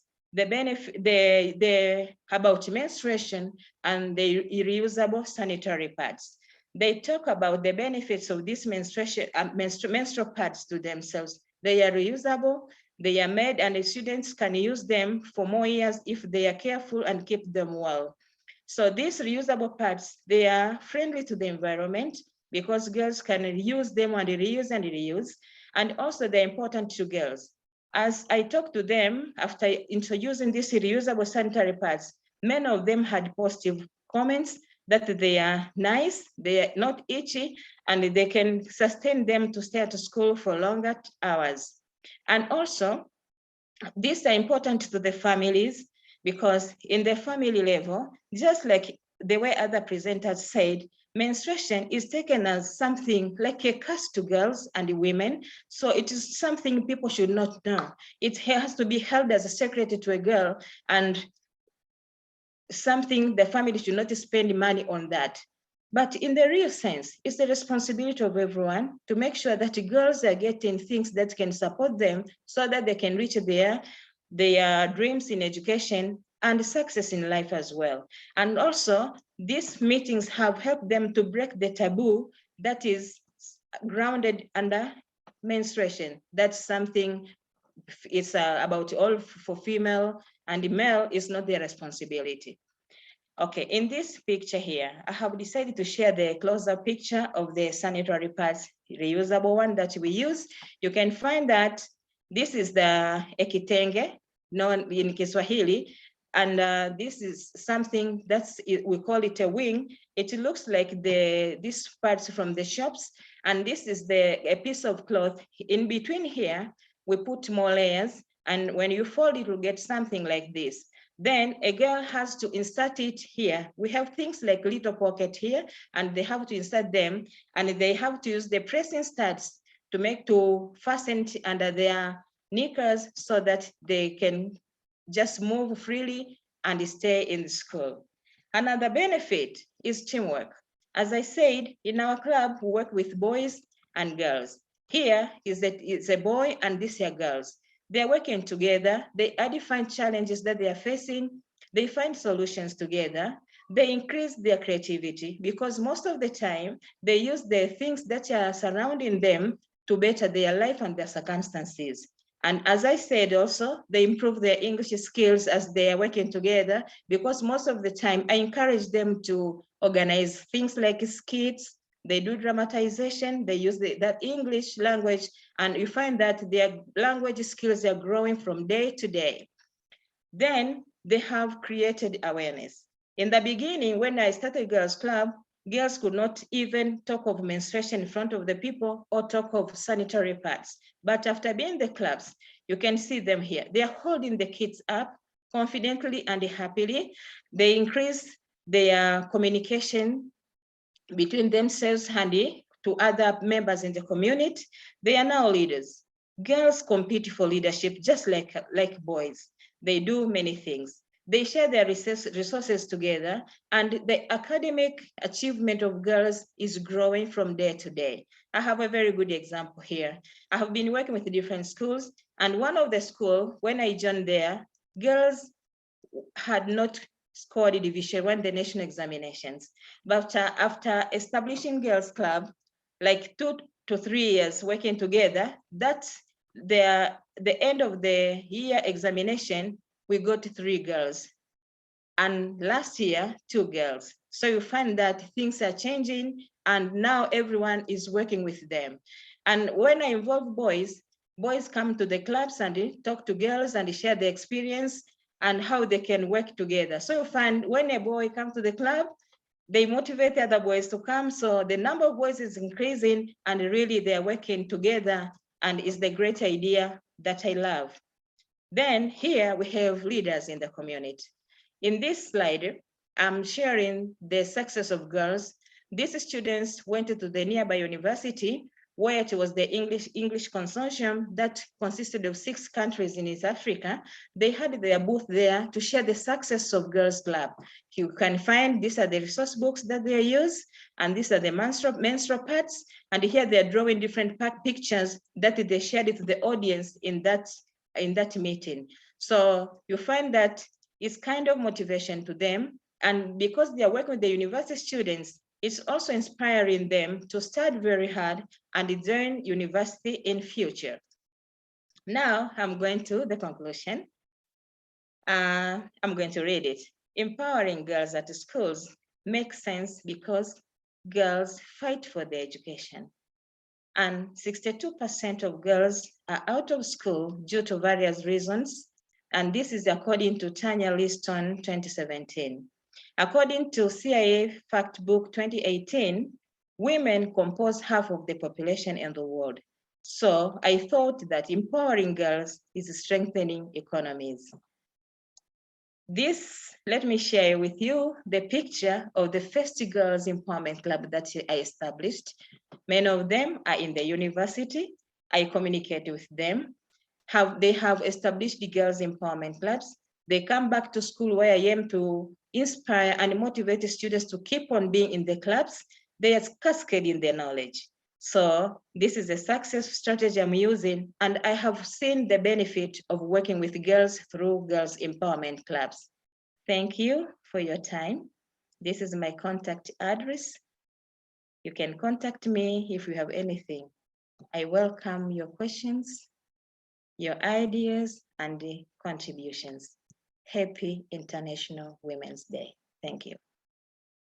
Thank you, Oliver, for the very inspiring presentation and for sharing your great work with us. I'm not sure if you can read the chat box, but there is a lot of there are a lot of good comments there to mention how wonderful your work is, how fantastic what you have done is. And I agree with the teachers and the audience in the chat box. You have already inspired us a lot, especially when you give us the steps for starting Girls Club. This is like one step at a time to start this initiative and to do it in our schools and communities. Thank you, Oliver. We are going to take the questions at the very end after we hear the other 2 presenters. We are going to move now to hear from Ruqayya from Senegal. Ruqayya is an EFL teacher in Senegal, and she's going to share with us her initiative for girls' education. Ruqayya, can you start your video?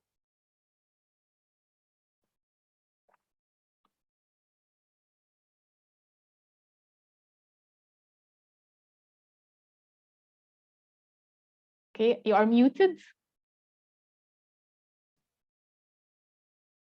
Good afternoon, everyone. Can you hear me? Yes, we can hear you very well. Awesome. Very glad and honored to be among you this afternoon. So allow me to just wish all the panelists and everyone who is with us today a happy Women's Day. And I just take this opportunity to salute the achievements and experiences of all the women's.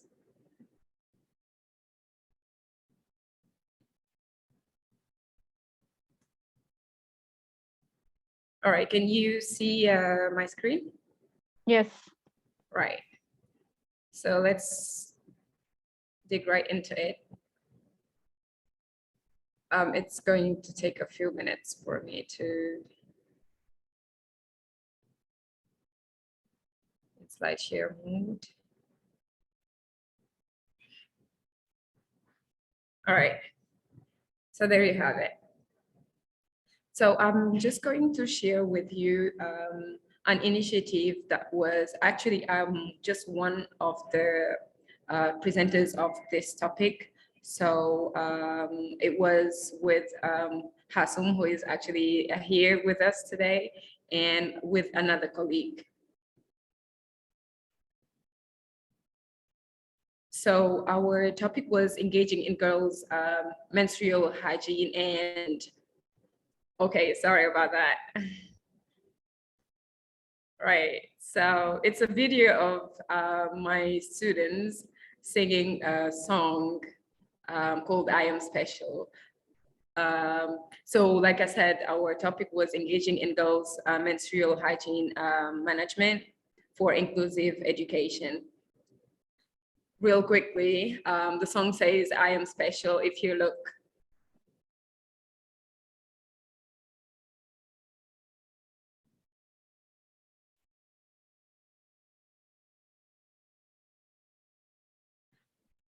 Okay, so as you can see on the video, that class, we have a lot more girls than boys.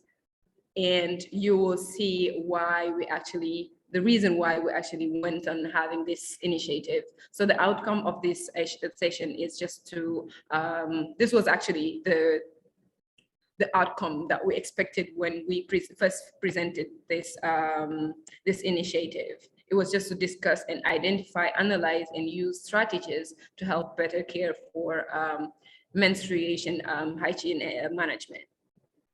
Right, so why did we choose to, what is the rationale behind the initiative we took? It's just because it was triggered by an issue that one of our teachers faced in his class. So he was having a class and one girl refused to go to the board simply because she was on her period, but the teacher couldn't, the teacher couldn't guess, and he couldn't know because she actually refused to speak out and say that she was on her period. So this issue triggered questions that actually pushed us to think about what should we do as teachers to reflect, and what can we do, what actions can we take to actually find solutions to these issues that keeps happening. So we went on and had a questionnaire sent to teachers and to students. So these are the answers we got from the students, first of all. So these two questions, among other questions, were asked to students. So do you happen to be on your periods when you are in class? As you can see the result, the majority said yes. And how often do you, for the teachers, how often do you see your students on period? A lot of teachers actually said more than half of the students actually happen to see menses on when they're in class. And this is another, this is also some data that we got after, our questionnaire. How often do they start being on how often, do they start being on period in class? And as you can see also, the vast majority happen to be, to see their menses in class. And when it comes to actually communicating, talking about their period, 60%, as you can see, do not want to talk about it. They don't want to, speak out about it when it happens. So we find it really necessary, okay, to include. Actually, when you look at the Senegalese curriculum, it's included, but many teachers do not feel, are actually reluctant to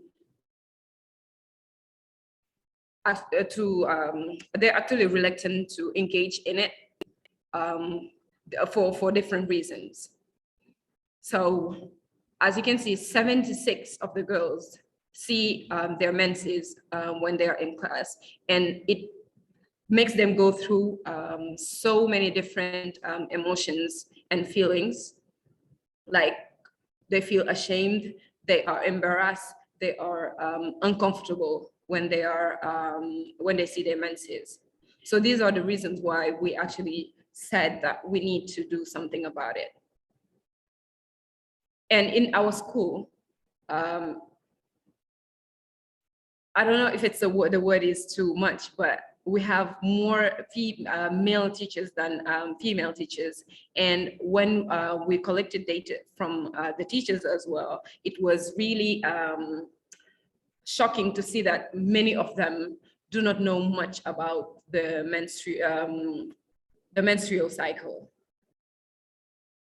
Now let's take a look at the obstacles. We've identified the rationale behind our initiative, but now let's look at the obstacles. Do they happen to be on their periods in class? The vast majority, yes. But now when it comes to facilities and amenities to help them overcome that situation, that uncomfortable situation of, going and having to change, it's just sad to see that many of our schools, and even in our school, it's hard for them to actually change or dispose of their sanitary pads. Now, what are the obstacles?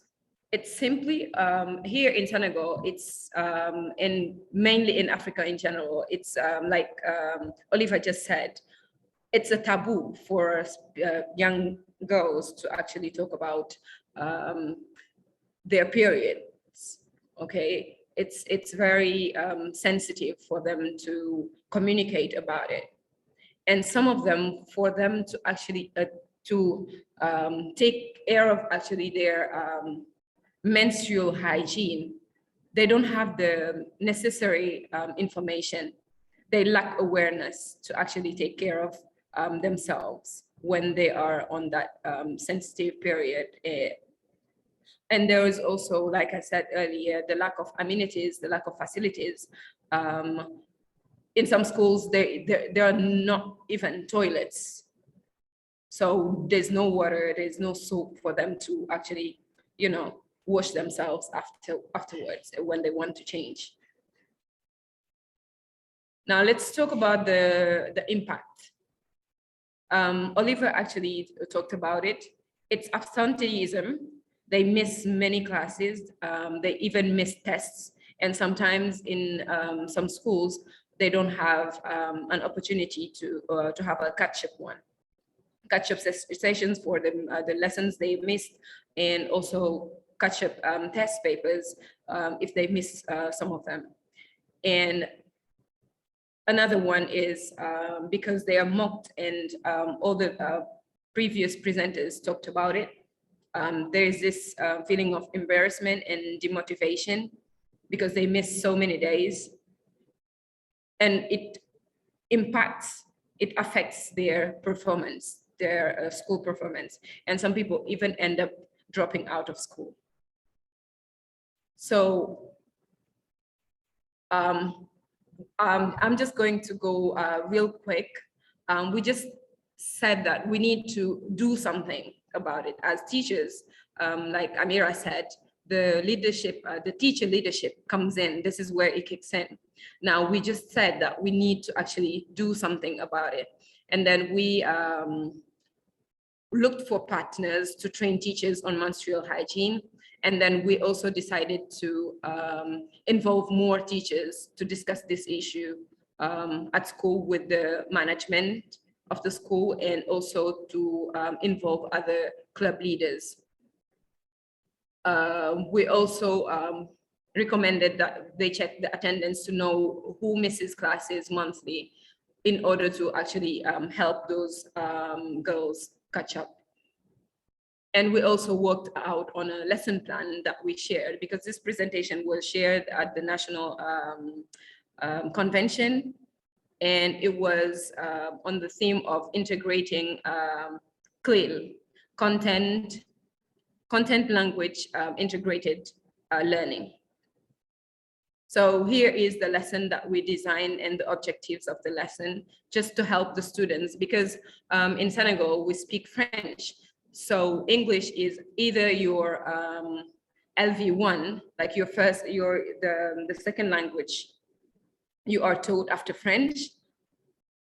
And it's another barrier for them to actually talk about it in English. So we found it really interesting to have to deal with this lesson in English, and not only allow the students to get the vocabulary and know about water in sanitation and hygiene, and menstrual hygiene, menstruation, but also to analyze the obstacles and impact of MHM on girls' education, especially in Mata.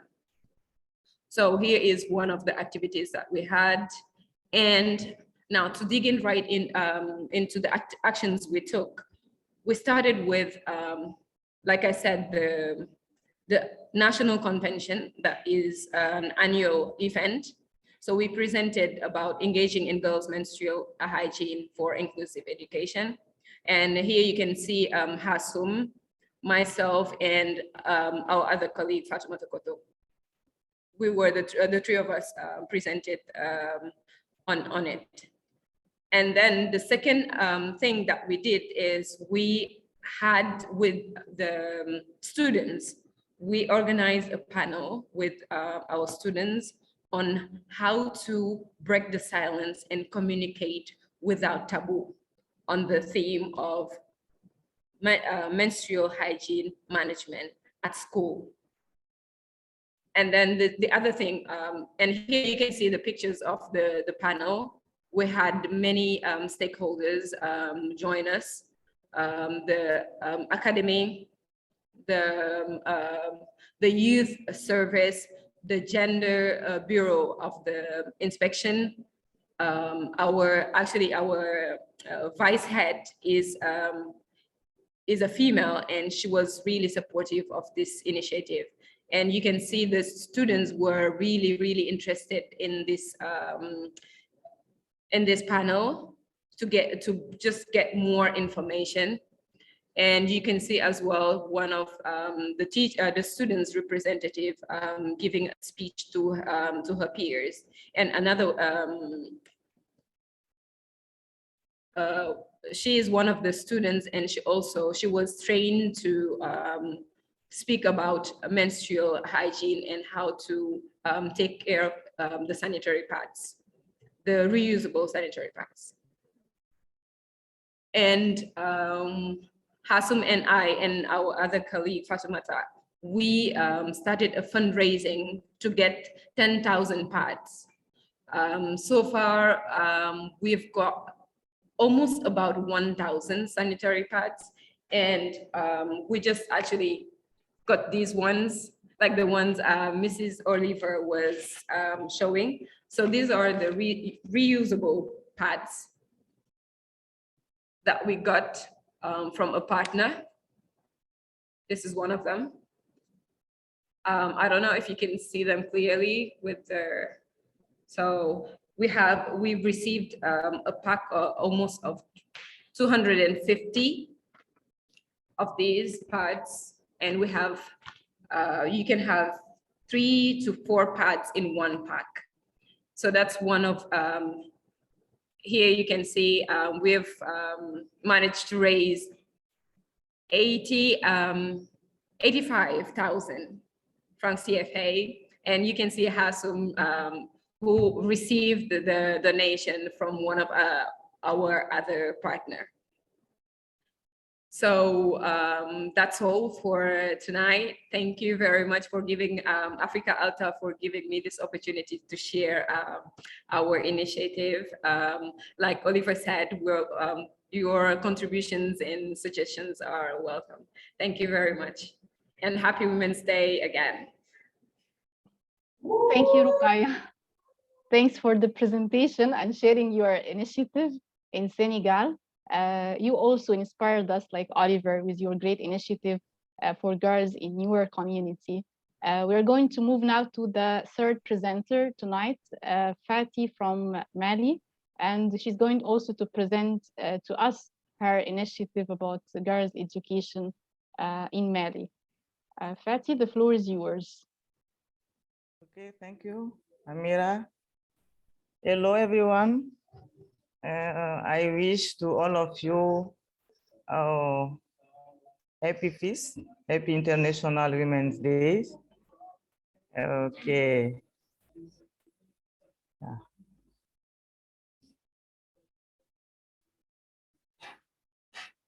Okay. And thank you for the previous presenters. I really like the different presentations. They were great.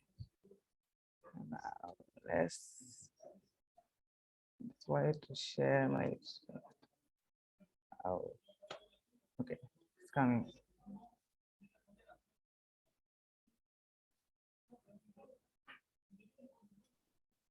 Now, can you see my screen? Not yes, yet? we see the slides, yes. Okay, thank you. Let me.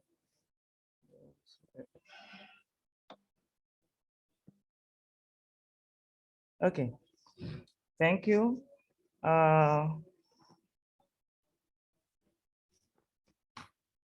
Okay. So inclusive education through menstrual education stories from Tanzania. Thank you, Tanzania. Thank you, Senegal. Now you are in Mali. Okay, so first of all, I am teaching in a all-girl high school. So, through my teaching in this girl high schools, I identify so many challenges faced by girls. So, and I noticed that one of them is about the menstrual cycle. That's why when we were in Dakar for the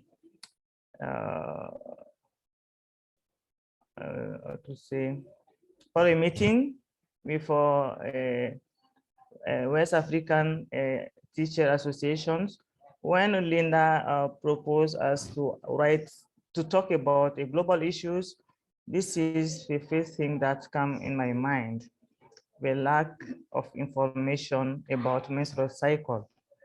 And when I start writing the article, the article is a short one, about 2 pages, but through this article, I've discovered so many things. First of all, it was about, I discovered a lack of communication. So this is the article in which my article is included. This is the importance of early information about the menstrual cycle. And it is on page 24, and it's the 4th topic. So I started this article with a short story, a short and true story about a girl who have just come back to school and start crying in the toilet. And when her mom heard that she was crying, she just go and check what was wrong with her. And she said that she discovered that the girl was crying because she said that she was dying because she have seen the blood. So, and it's that day that the women start to talk about the menstrual cycle to the girls. And most of the time, this is really the case, because when I started my writing the article, I did it in 2 parts. First of all, I met the girls apart and asked them some few questions about their opinion about menstrual cycle. First, I asked them at what age they saw it and who informed them about it and what was their first reaction.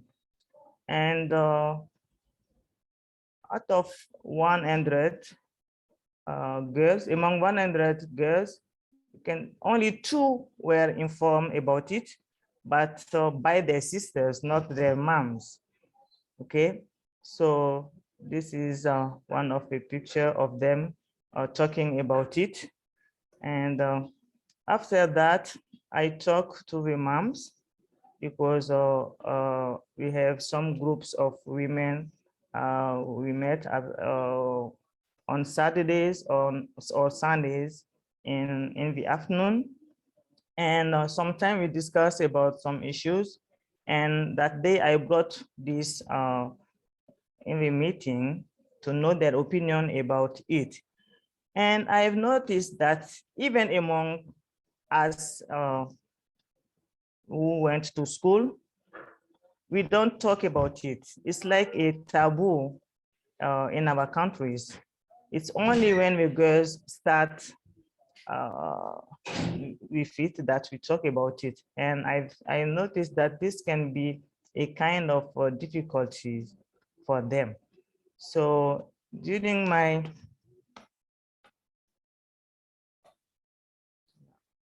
sorry.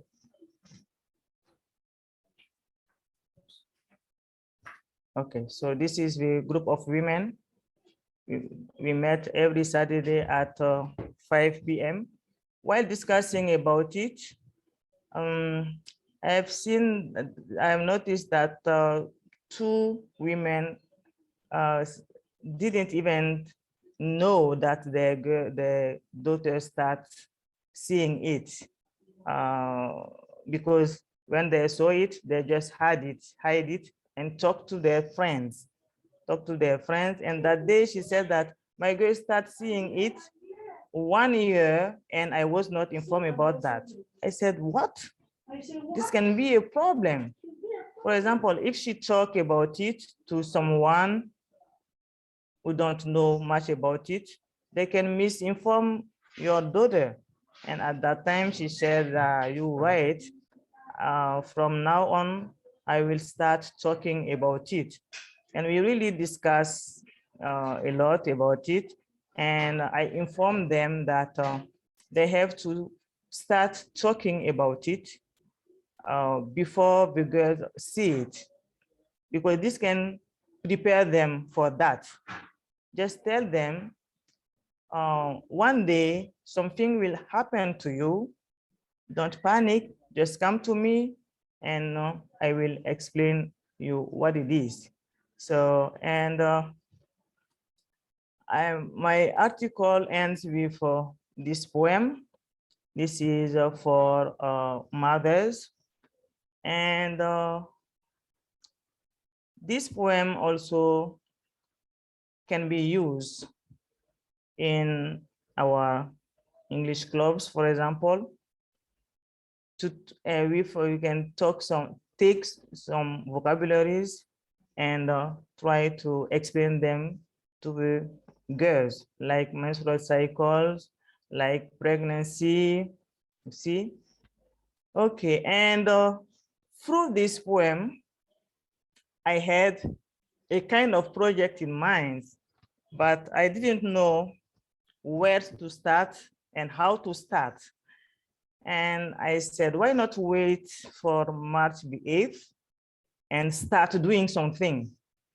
And this is what I really started today by, first of all, contacting some people who can help me to get some sanitary pads for the 2 girls' high schools in Bamako. In Bamako, we have, for the time being, only 2 girls' high school. My school, that is Lycée Ba Aminata Diallo, and the second is Lycée Notre Dame du Niger.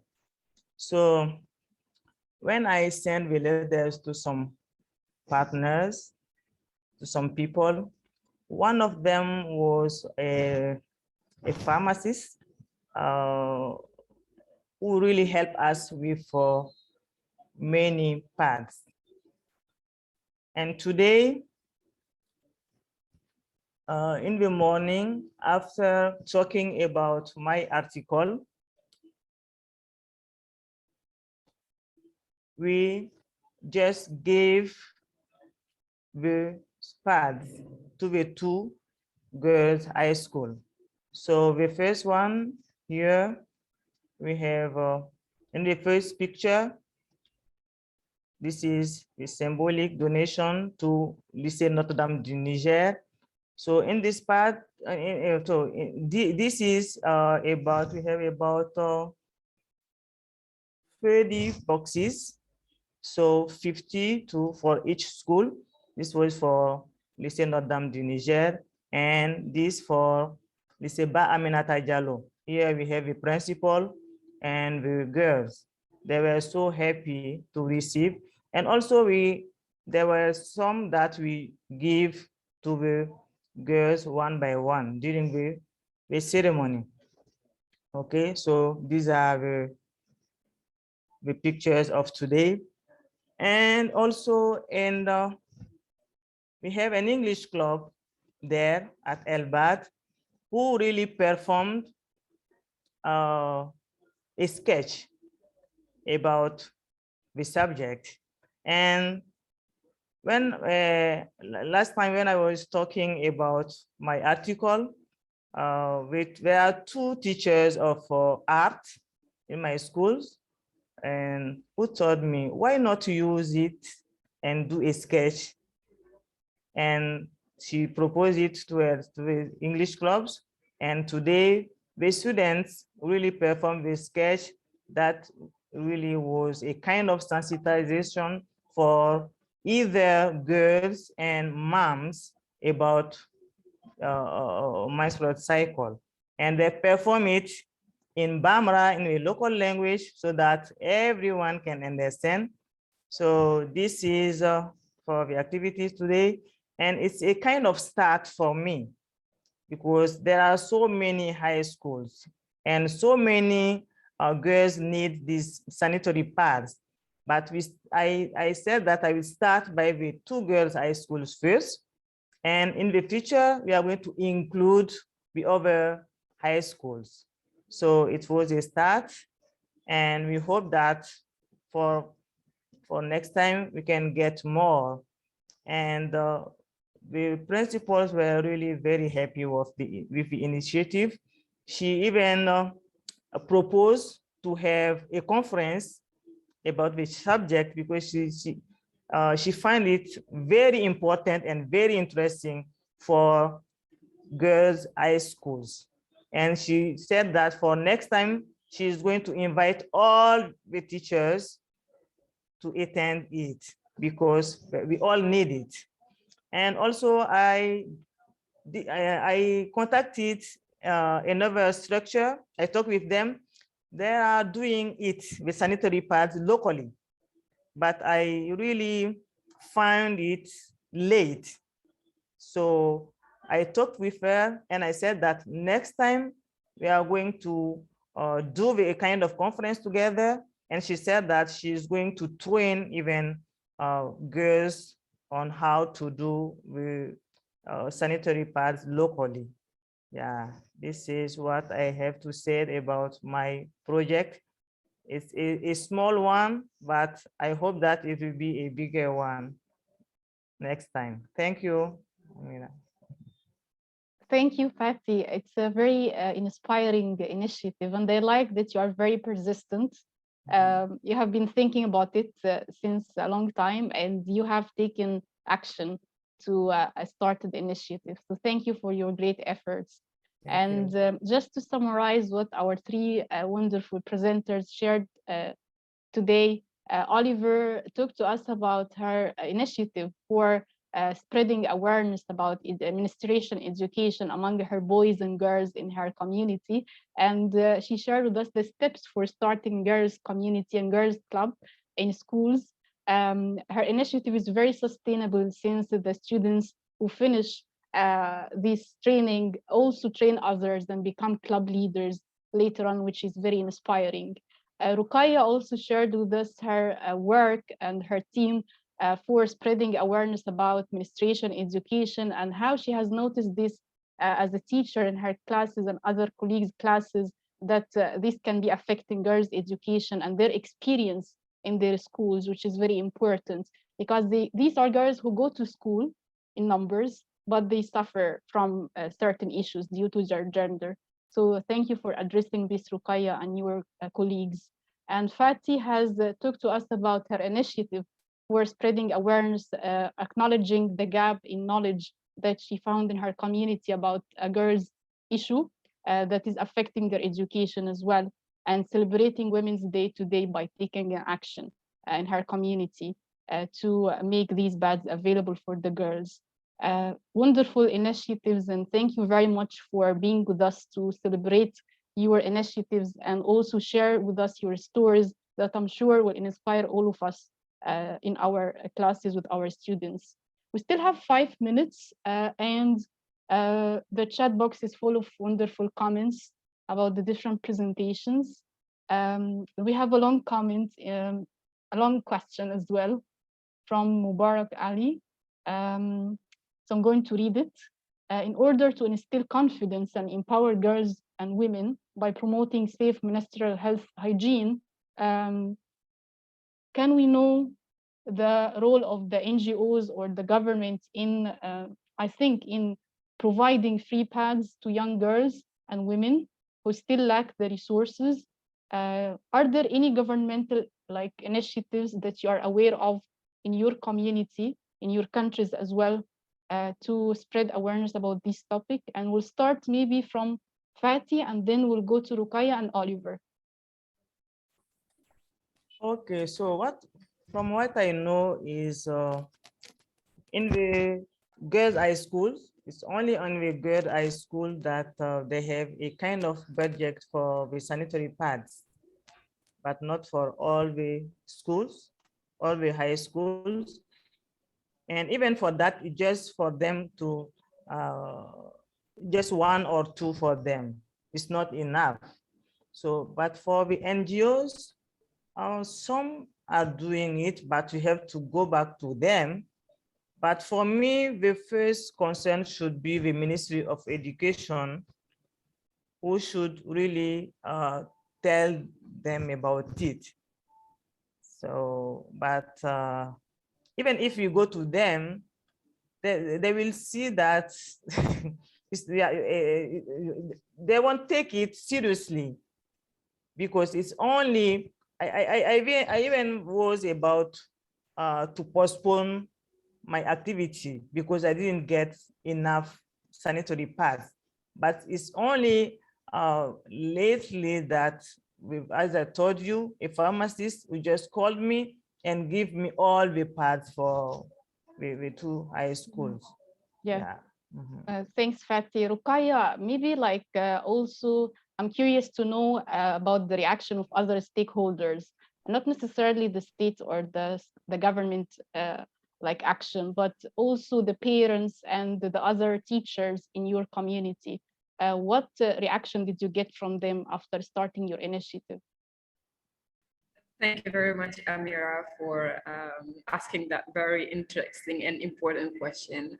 Actually, when we started the initiative, when we first presented about this issue, we got so much positive reaction from colleagues, English teachers actually. And we, when we're presenting, we were told that we had biology teachers around. So, and so many of them supported the fact that we raised this issue and we tried to find solutions to it. And we got a lot of support when we shared our initiative, the fundraising. We got much of the money we got, like the 85,000 we got are from teachers who actually chip in to help us buy the sanitary pads, because we didn't wait for the government or the town hall or anyone. Us, the teachers, they really saluted the initiative, and they actually put their hands in the pockets and participated. And we, other colleagues like Hasum and the other colleague that was involved in the initiative, we went ahead and tried to contact as many NGOs as we could to get the sanitary pads. But the teachers really helped with the support, and even not just with the money, but they also put us in contact with other NGOs. So, yeah. Wow, yeah, that's very inspiring. Very positive from the teachers. Yeah. Teacher-led, amazing. Thank you, Rukaya. Oliver, since you included the boys and they see them with the girls in talking about these issues, did you find any resistance from the boys or the parents of those children? Thank you, Amira, for this great question. Can I respond to the first question, then I go to this second one? Thank you. Yes. Thank you. Okay, the first question that asks about the intervention of the government and non-governmental organizations. Okay, I'm very happy now because after many people now starting to talk about menstruation, the government now is hearing our cry and supporting us. In Tanzanian schools nowadays, it's something like 3 years ago, the government is setting a budget to buy sanitary pads that can help a student at school if she comes and get menses while she's at school. But that budget is really very minimal compared to the number of girls that we have at school. So for me, I seek assistance from non-government organizations. I'm working with one of them, and of course, I took part to establish it. Those people, when they found that I was using my money to buy the sanitary pads to help students, they supported my initiative. It is called Education Fund. It is supporting us to get donations from different people all around the world, and they help us to make the reusable sanitary pads that we distributed to students. So at least we are getting support from the government and non-governmental organizations. Regarding the second question, the involvement of boys in the girls' club, it was very challenging in the beginning when I started the girls' club. And in the beginning, boys were not involved. But as I keep on working with them, I find it is very important. It was hard to convince them to be in the girls' club, particularly sharing about menstruation and talking about those kind of things for publicly. So I just asked the boys, you can join and work together with the girls. Frankly speaking, most of them refused. And that's what told me that, Madam, those are female things. Why should we get involved in it? then I was telling them, yeah, I know what I'm telling you, but it is good to share, to see the challenges girls are passing through. And because this is your generation, you're living together, you're making things together, it's better also you help each other when you find your colleague in a trouble. So some of them say, okay, let's try. So I got a few boys. And you know that trick what I use when boys come to the girls' club, I normally give them a chance to address the meeting, ask questions, share experience. So when one boy see another boy in the girls' club speaking, they'll get interested to know what they're talking about, and they will also join. So slowly, the number of boys increased in the club. And the good thing, once they join club, they never leave. They keep on sharing the stories, advices, they discuss about the academic issues, and also they like it because I encourage them to use English. Also, they wanted to use English. So it's a very good platform for them to share different things in life. Thank you. Wow, that's a good strategy to get them involved. Any student actually, to get them involved in what we want them to really learn and know about. Thank you, Oliver, and thank you, Ruqayya, and thank you, Fatih. Someone said powerful women and powerful presentations, so I agree. And you can read the chat box for further comments and questions. I'm afraid that we have to stop here because we have to move on to the next presenter. But I'd like to thank you all for joining us for this panel and sharing your great initiatives with our audience. And happy International Women's Day to the three of you. Thank you. Thank you, Amira. Thank you, everyone. Thank you. Thank you. Thank you. Irene, you can take it from there. Thank you, everyone. Arsene, are you here? Yeah, hello, I am around. Okay, so our next presentation is from Arsene Katawa. I'm going to introduce him first. Arsene is a high school teacher, high school EFL teacher, also a teacher trainer and a certified counselor in Togo. He is currently pursuing his executive certificate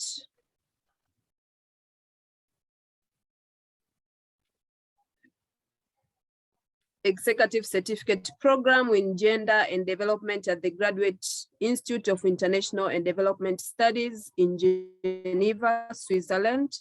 He's also a director of EduCode in Togo, a community-based organization that aims at creating access to quality education for high-achieving low-income students and mainly girls. Arsene is going to take us on the topic equality in education for girls in Togo, from words to action. Arsene, we have 20 minutes. Thank you so much, Shiren, for giving me the floor. I would like to thank all the team of the Africa ELTA for organizing this event and for giving me that opportunity to participate in that celebration of the International Women's Day through this presentation. And I would like to express my gratitude to the President, Amira, for being so active and for the great work that she has been doing out there. So today, I would like to share some of my thoughts about girls' access to equality through education in our country here in Northern Togo. So I'll be talking about some of the disparities that we observe in our communities, the roots of these disparities, and then share our experience on working with girls here in our community. So when we take the factors of discrimination, we can remark that everything starts at home. Gender disparities start from the education our kids receive at home. And we can see it through the tasks that are given to kids.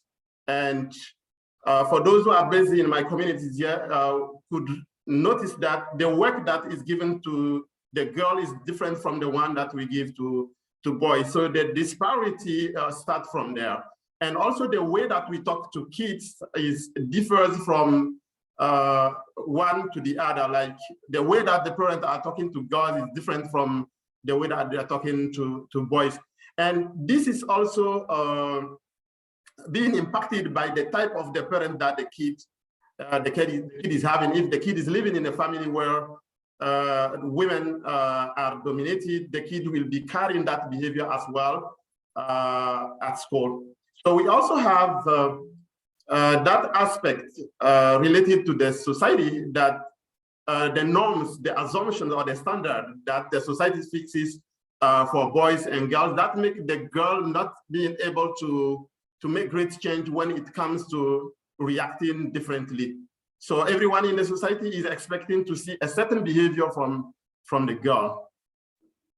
Let's move to school, where I would like to focus a lot, because a lot of gender disparities are rooted in the education, at school, that the girls and boys are receiving, even though they are carrying some of the aspects from their homes, some aspects related to religion, to the society. So I'll focus on this aspect of hidden curriculum. Then the hidden curriculum refers to the set of practices that operate outside the official program through teachers' choices and their interactions with students. It's called hidden because it is not perceived by either teachers or students, and therefore escape their awareness. I'll take this example. For example, when a teacher is giving an example while teaching, might be the English language or the French language or any other subject, but will be giving an example that is related to a certain assumption or to a certain type of thinking that we have for boys and for girls. I'll take this example: girls cook, or girls talk too much, or are too emotional. So this is a kind of teaching the students, and basically girls, that this is their job, and their job is to cook, and that boys cannot cook.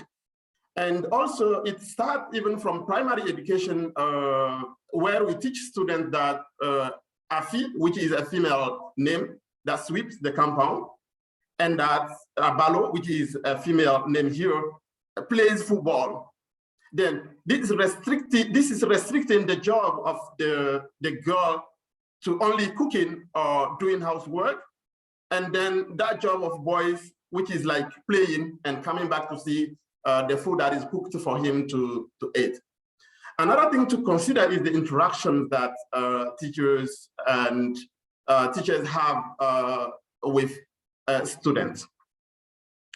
The way that teachers discuss with girls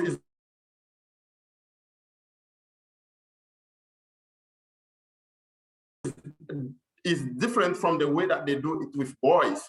And they consider that boys have a certain way of understanding action and regulations of the speech space. That is, like, teachers are often unaware that they interact differently with boys and girls.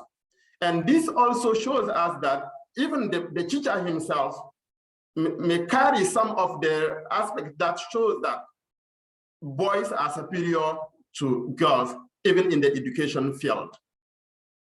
We'll be adding this stereotypical expectation and the internalization of gender norms, which tends to show a kind of behavior for the girls, like girls are too emotional and that boys are courageous. And also we can see it even in the organization of classes where we see that boys tend to sit in front and girls at the back. And also some actions or behaviors are tolerated from the teacher when it comes from boys, and not to be tolerated when it comes from girls. And you can also hear some teachers say that, oh, you speak like a girl when targeting to a boy, which means that there is a difference that is being made even in the education or while teaching. All these things try to create a big difference, a big gap between boys and girls. So we think that we should avoid all these things by creating new ways of teaching and creating new behavior towards students, both girls and boys. I also take the aspect of the incentives. When it comes to encourage students, I mean, boys and girls, there is a difference that is being made by the teacher in that encouragement. And you see that when a boy answered well, the way that is going to that the teacher is going to encourage the boy, and also the boy's peers in the class, the way they are going to encourage that boy is going to be different from the way that they do for girls. So this doesn't help the girls to take that courage to answer to any question. And worst of all, when the girl gives a bad answer, the reaction in the class is too bad and doesn't encourage the girl to continue taking the floor in the following sessions. And the worst thing of all this is that the teacher tends to tolerate the reaction of the boys in this case. Something that should be added to that is the interaction that students have between themselves. I have gotten that experience to chat with a boy who said that he has never discussed with a girl because this is the education that he received from home, and that he doesn't need it or he doesn't have to discuss with a girl for a long time.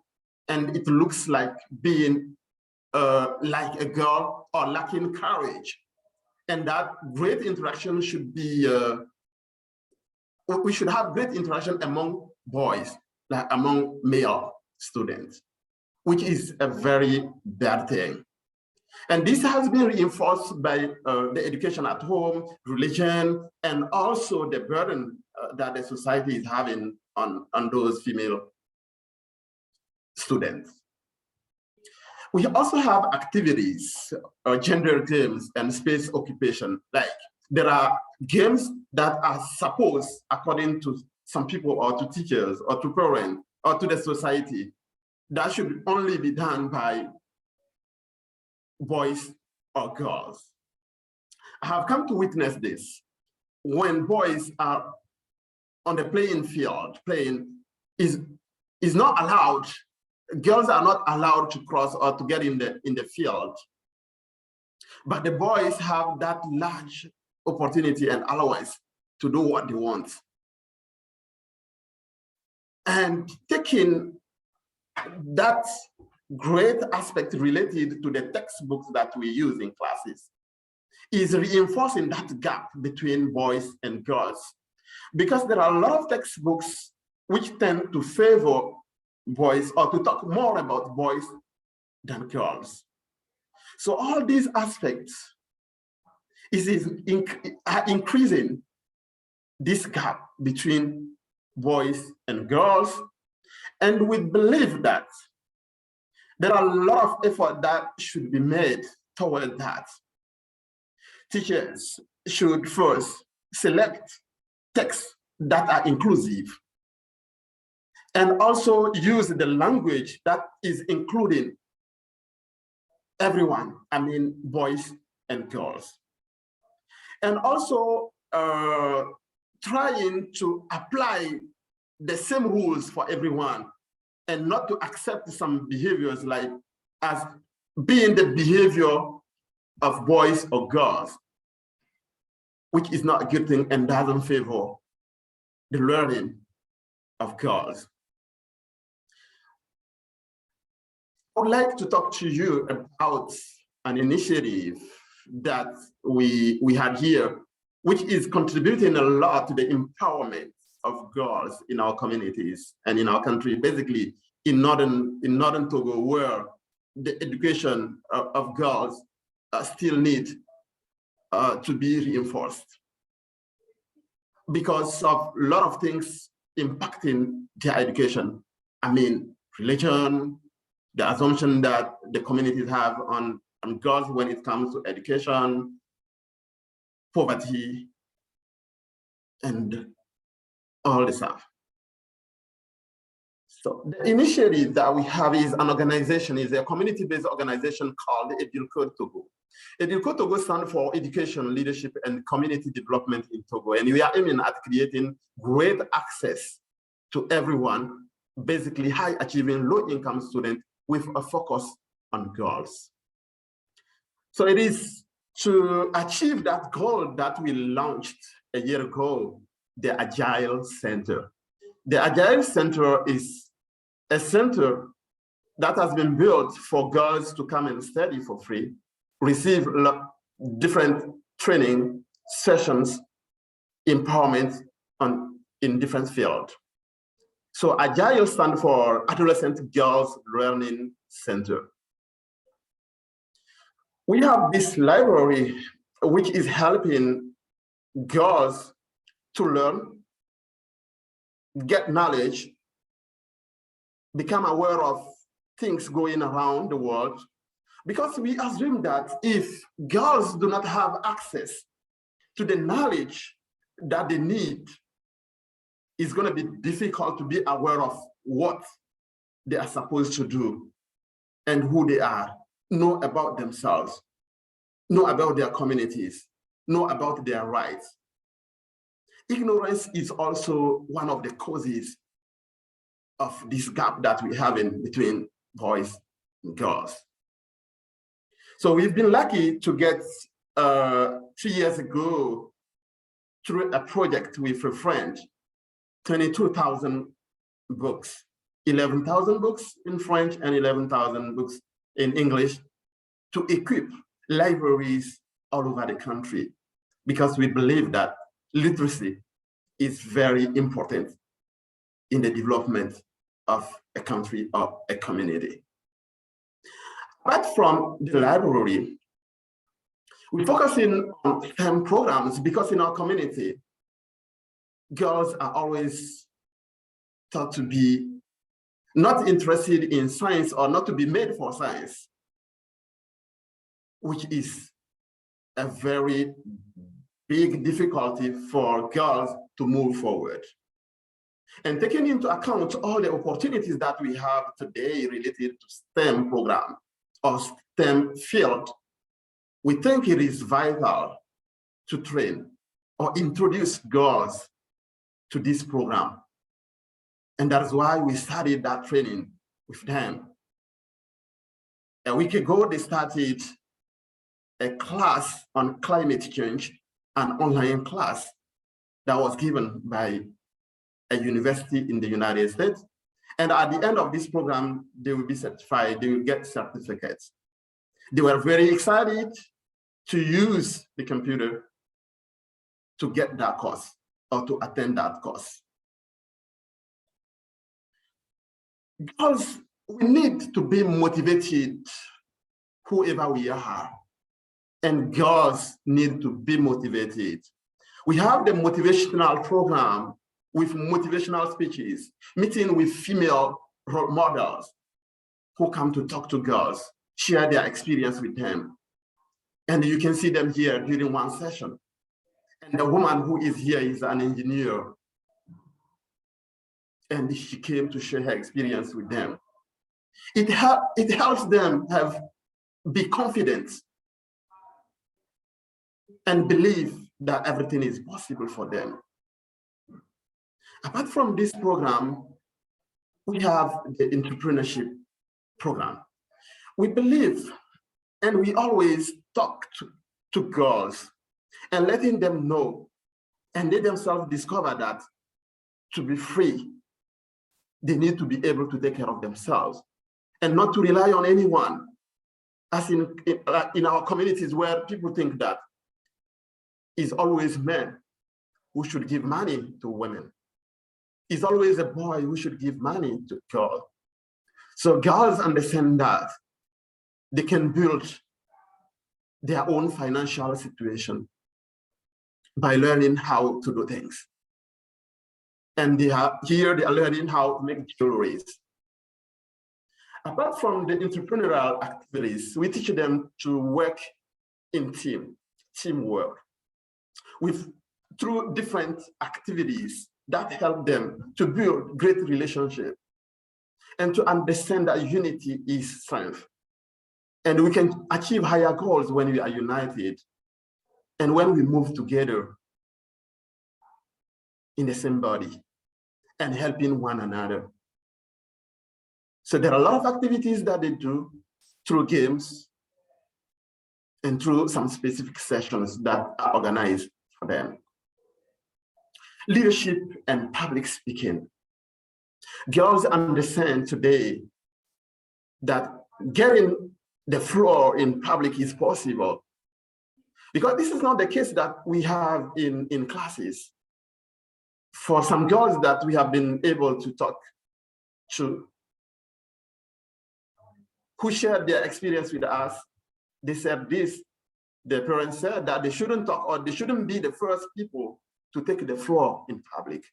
They should leave that opportunity or that occasion to boys first and then talk later. And this is too bad. Today, through this program of leadership, public speaking, girls have understood that it is possible for them. And they have started taking floor in public. And I would say that they are the most motivated students that we have today. And we have different sessions where they take the floor to talk to their peers, as we can see here.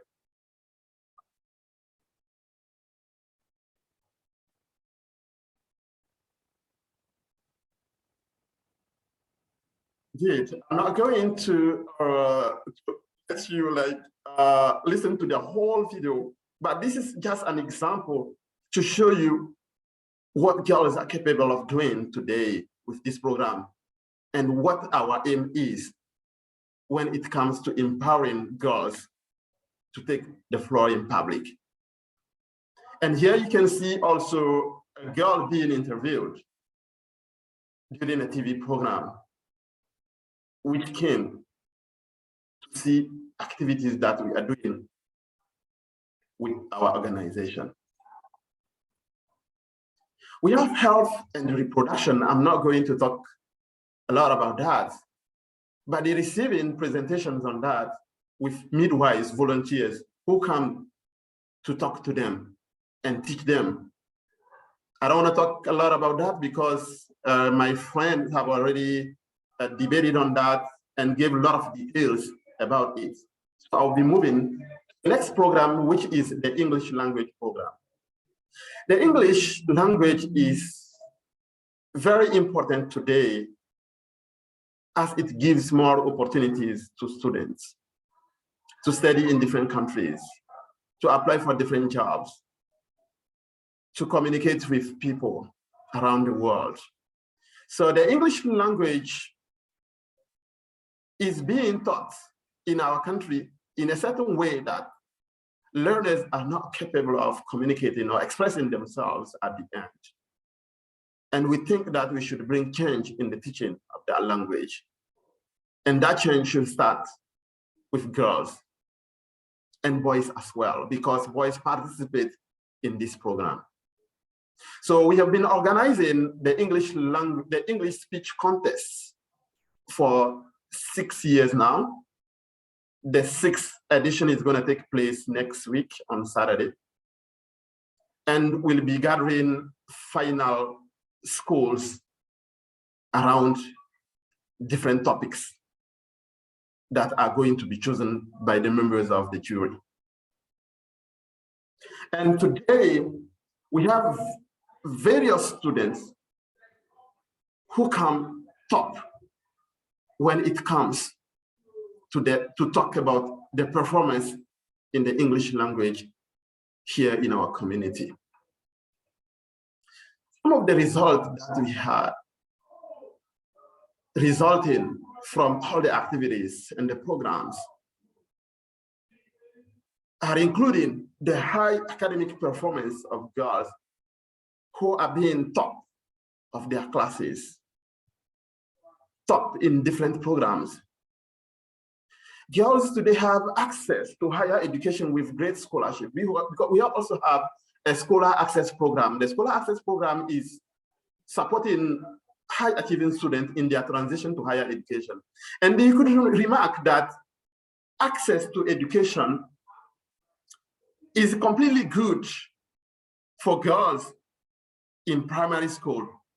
And when we take secondary school, you will see that the rate of girls accessing secondary school is becoming low. So this program is encouraging girls to access higher education and bring change in their communities. So girls become ambassadors of girls' empowerment in their schools. They become confident in taking the floor in public, participating in competitive international programs, becoming leaders, and having a great interest in technology and science. I would like to conclude with that conclusion of Desmond Tutu, who says, if we succeed in empowering girls, we'll succeed in everything else. And I will add, if we empower girls, they will be able to take care of their families and change the world. Thank you so much for your kind attention, and happy International Women's Day. Thank you so much, Arsene. We have used more time than expected, but I would want you to go through the chat box and see what people have commented. I would also want to tell you that it was great hearing from a man perspective on great initiatives you have taken, like that initiative of having a girls' library, as well as taking female role models to give motivational speeches to the girls. Thank you so much, Arsene. You can just go through the chat box and then answer some questions which are rising there, because we are having, our time has run out. So welcome, Amira, for the next session. Is it you or it is Kasum? It's Kasum. Yes, Okay. here I am again. Mari, are you here? Yes, I'm here. Hi, Hasum. All right, so welcome again. Here we are at the last but not least session of our talk today. I am also happy to be moderating this another amazing session by another wonderful and powerful lady whom I'm going to introduce to you very short. And her topic is about growth mindset to empower women. Marie Frederick Pouy is an EFL teacher in Diourbel in Senegal with 2 years of teaching experience and also a PhD student at Cheikh Anta Diop University of Dakar. She also teaches business English at the Catholic University of Chess and English for computer science at Alioune Diop University of Bombay. Marie is interested in the situation of female students in her school and her community. Her action towards fighting gender biases started with her being a mentor for girl students in the 2013 and 2014 USA program Gender Equity at School. Marie, if you're ready, the floor is over to you. I will be here just to remind you of the time left for you and also take down note for the question and answers sent to you. Okay. Over to you, Marie. Thank you very much for giving me the floor. I would like first to salute the work of all the panelists. I saw today through the presentation, we have learned a lot of things about the work they are doing toward empowering women and girl students. And I think these are great things. I was really amazed by all of these. And now today, I would like to talk about growth mindset, using growth mindset to empower women. And when I say women, I would like to talk about girl students and also women. They can be teachers or only mothers or mothers. And my first question is for the participants. I would like you is to identify a female teacher you know and who you consider a strong teacher leader.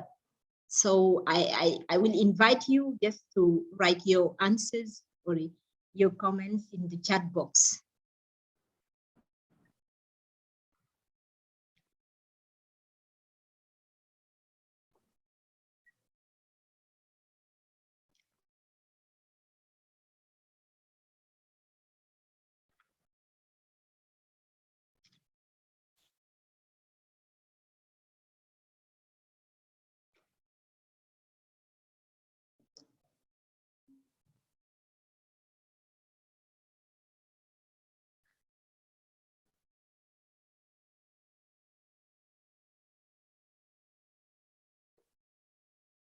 Okay, then I would like to thank you for your answers. And as for me, I think my leaders today are maybe Rohaya, Retabili, Amira, and all the others, all the female teachers who are, attending these presentations, this international panel. So thank you very much for being here. And I know that really, as Mosinatu said, I will not go far. Mary, you are a great inspiration as a teacher, strong-willed and supportive. Thank you, Mosinatu. So, as I said a while ago, we have many female leaders here, and we admire them through the work they are doing in their schools, in their communities, in their teacher associations. But sometimes we can say that we are afraid of being leaders sometimes, because we say that there are many things that prevent us from being leaders in our communities and in our schools. And then I will say that this is just something that maybe we should fight. We should fight that fear about being involved in what is going on in our communities. Never say, no, I cannot do it because I am a mother. I have a lot of work to do. I have to take care of my babies. I have to take care of my husband, as we are in Africa.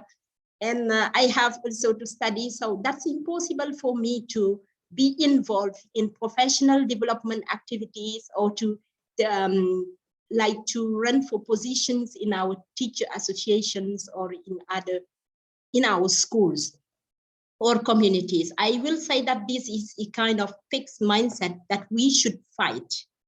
And yes, you will tell me there are many challenges, many obstacles. Yes, because from where we are now and where we want to go, there is a long way to go. Maybe there are a lot of obstacles that we have to find, a lot of challenges. Challenges, they will always exist. But what we need to know is that, yes, there will be challenges, ideas, problems, even our own ideas, our own beliefs will prevent us from moving toward our aims or our objectives.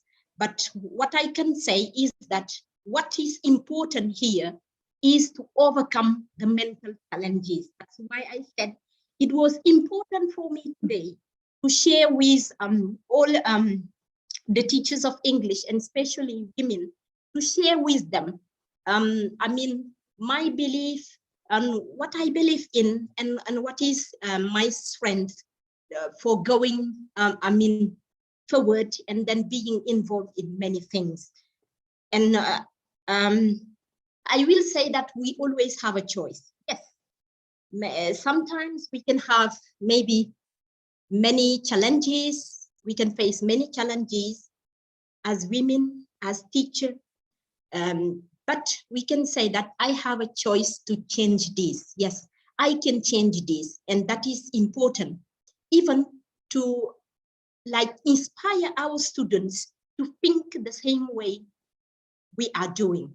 And then here we will find many challenges now because we are in a modern society, and then we need to improve our way of teaching. There are a lot of requirements concerning maybe technology, some skills that we have to develop. There is also the need for inclusion. There is the need for empowerment. But we cannot do any of these if we do not change our mindset. We need to have a positive mindset. Yes, we shift mindset. We shift from the fixed mindset, and then we try to adopt a positive mindset. And to talk about this, I will invite you to read this quotation about this famous quotation of Nelson Mandela. And he says, after climbing a great hill, one only finds that there are many more hills to climb. This for me means that it's good, yes, sometimes to look at challenges, to talk about them, but these should not be obstacles toward our, achievements. Yes, what we need to adopt a positive mindset. That's important for us. That's important for our students, and especially the girl students. And if we look at this picture, sometimes when I have this image about that brain, which is locked, this is what is generally happening to us. We said, yes, I'm failing. I don't have time to perform some tasks. I don't have time to take some initiatives. How can I help my students? How can I be a leader in my community? So we are, having a lot of questions, but what needs to be is that we need to make research. How to make research? Maybe we need to be involved in professional development activities. We need to have new ideas. We need to be inspired and inspire others. And then I can say that all of these, having a positive mindset will be just about a growth mindset. And I can say that I discovered first this concept during the Fulbright program. I participated in the Fulbright DAI program in the United States, and one of my host teachers was dealing with this concept in her classroom. So in the classroom, there were many pictures about growth mindset. And then I even observing the students, I saw that this is really what was the source of their motivation. And then we have a definition of growth mindset, and I will invite you to try to discover more about it, because this is something we can apply to many fields, be it in the field of education, psychology. But what is important about it is that it gives us a way of thinking. It's a kind of philosophy that can help us go beyond face challenges, move from obstacles, and try to move forward and achieve great things. And to sum up, I can say that how I understand the concept of growth mindset is just, I try to sum it up in different points. For example, I said, yes, I have many things to do. I need to do them in a successful way. So what should I need? Yes, I need to be a great multitasker. And that's what I'm doing sometimes. And even people I'm used to working with in my associations, especially artists, they know that sometimes when we are organizing events, I'm like doing many things at the same time, because I just want the organization to be successful. And then the other point was about turning challenges into opportunities. Yes, I know that I want to teach about this. Maybe I don't have technology. I'm teaching in a low resource context. So how can I overcome all of these So the only possibility is for me maybe to resort to creativity, to use materials which are around us, and then design my lessons with. And then the other thing I will talk about is seeking help. Yes, don't say that, no, I can't do it. I am afraid to like share with others, ask for their help. No, sometimes we need to seek help. We need to collaborate with others. As teachers, as members of association, there is a task that you want to do, you cannot do it. As women also, I think recently we organized a conference in Chess with female English teachers in Senegal. There were many representatives from different regions. And we invited one panelist who really talked about something I really appreciated and I cannot forget it. She just said, n'ayez pas peur de demander de l'aide. Il faut demander de l'aide. Il faut savoir se faire aider. She said it in French. She was just saying, just ask people to help you when you need it. Don't be afraid to ask for help. So this is one thing. And the other thing is also to collaborate with others, like to say others' ideas, to collaborate with others. And talking about all of these, we can also say that we need a balance. We need a balance between a work-life balance. It means what we're doing at home, our family, the way we are talking, we are taking care of our family, and also the work we have to do, but also our professional development, working on our personal and professional development. So we need to find a balance between all of these. And that balance also is, I mean, related. It is important to find a balance between our strengths and our weaknesses. That's important. We cannot, I mean, achieve anything. We cannot do everything. We cannot achieve everything. We cannot do everything.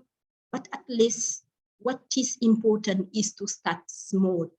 Don't be afraid to start small and then later achieve bigger things, greater things. So, and all of these I can say is related to having a kind of positive mindset. And then going deeper into the concept of growth mindset. Growth mindset as a philosophy, I can say that the way I view it is very simple. It's a very simple one, because we need to have, a while ago I was talking about having a balance. Yes, it's important to have a balance, but it's also important to talk about that balance in terms of skills of achievement and skills of well-being. Skills of achievement and skills of well-being. And when I'm talking about this, I am not only talking about teaching. I am not only talking about making some research. I'm not only talking about attending professional development activities, but I am talking about feeding the brain and also feeding the heart. As women, there are things that we need to do with the heart. It's good to be a teacher, but also it's good to be a woman and share with your students. And as I was saying, these are many things we can talk about. And there are reasons why well-being should be considered as a skill. That's what some people say.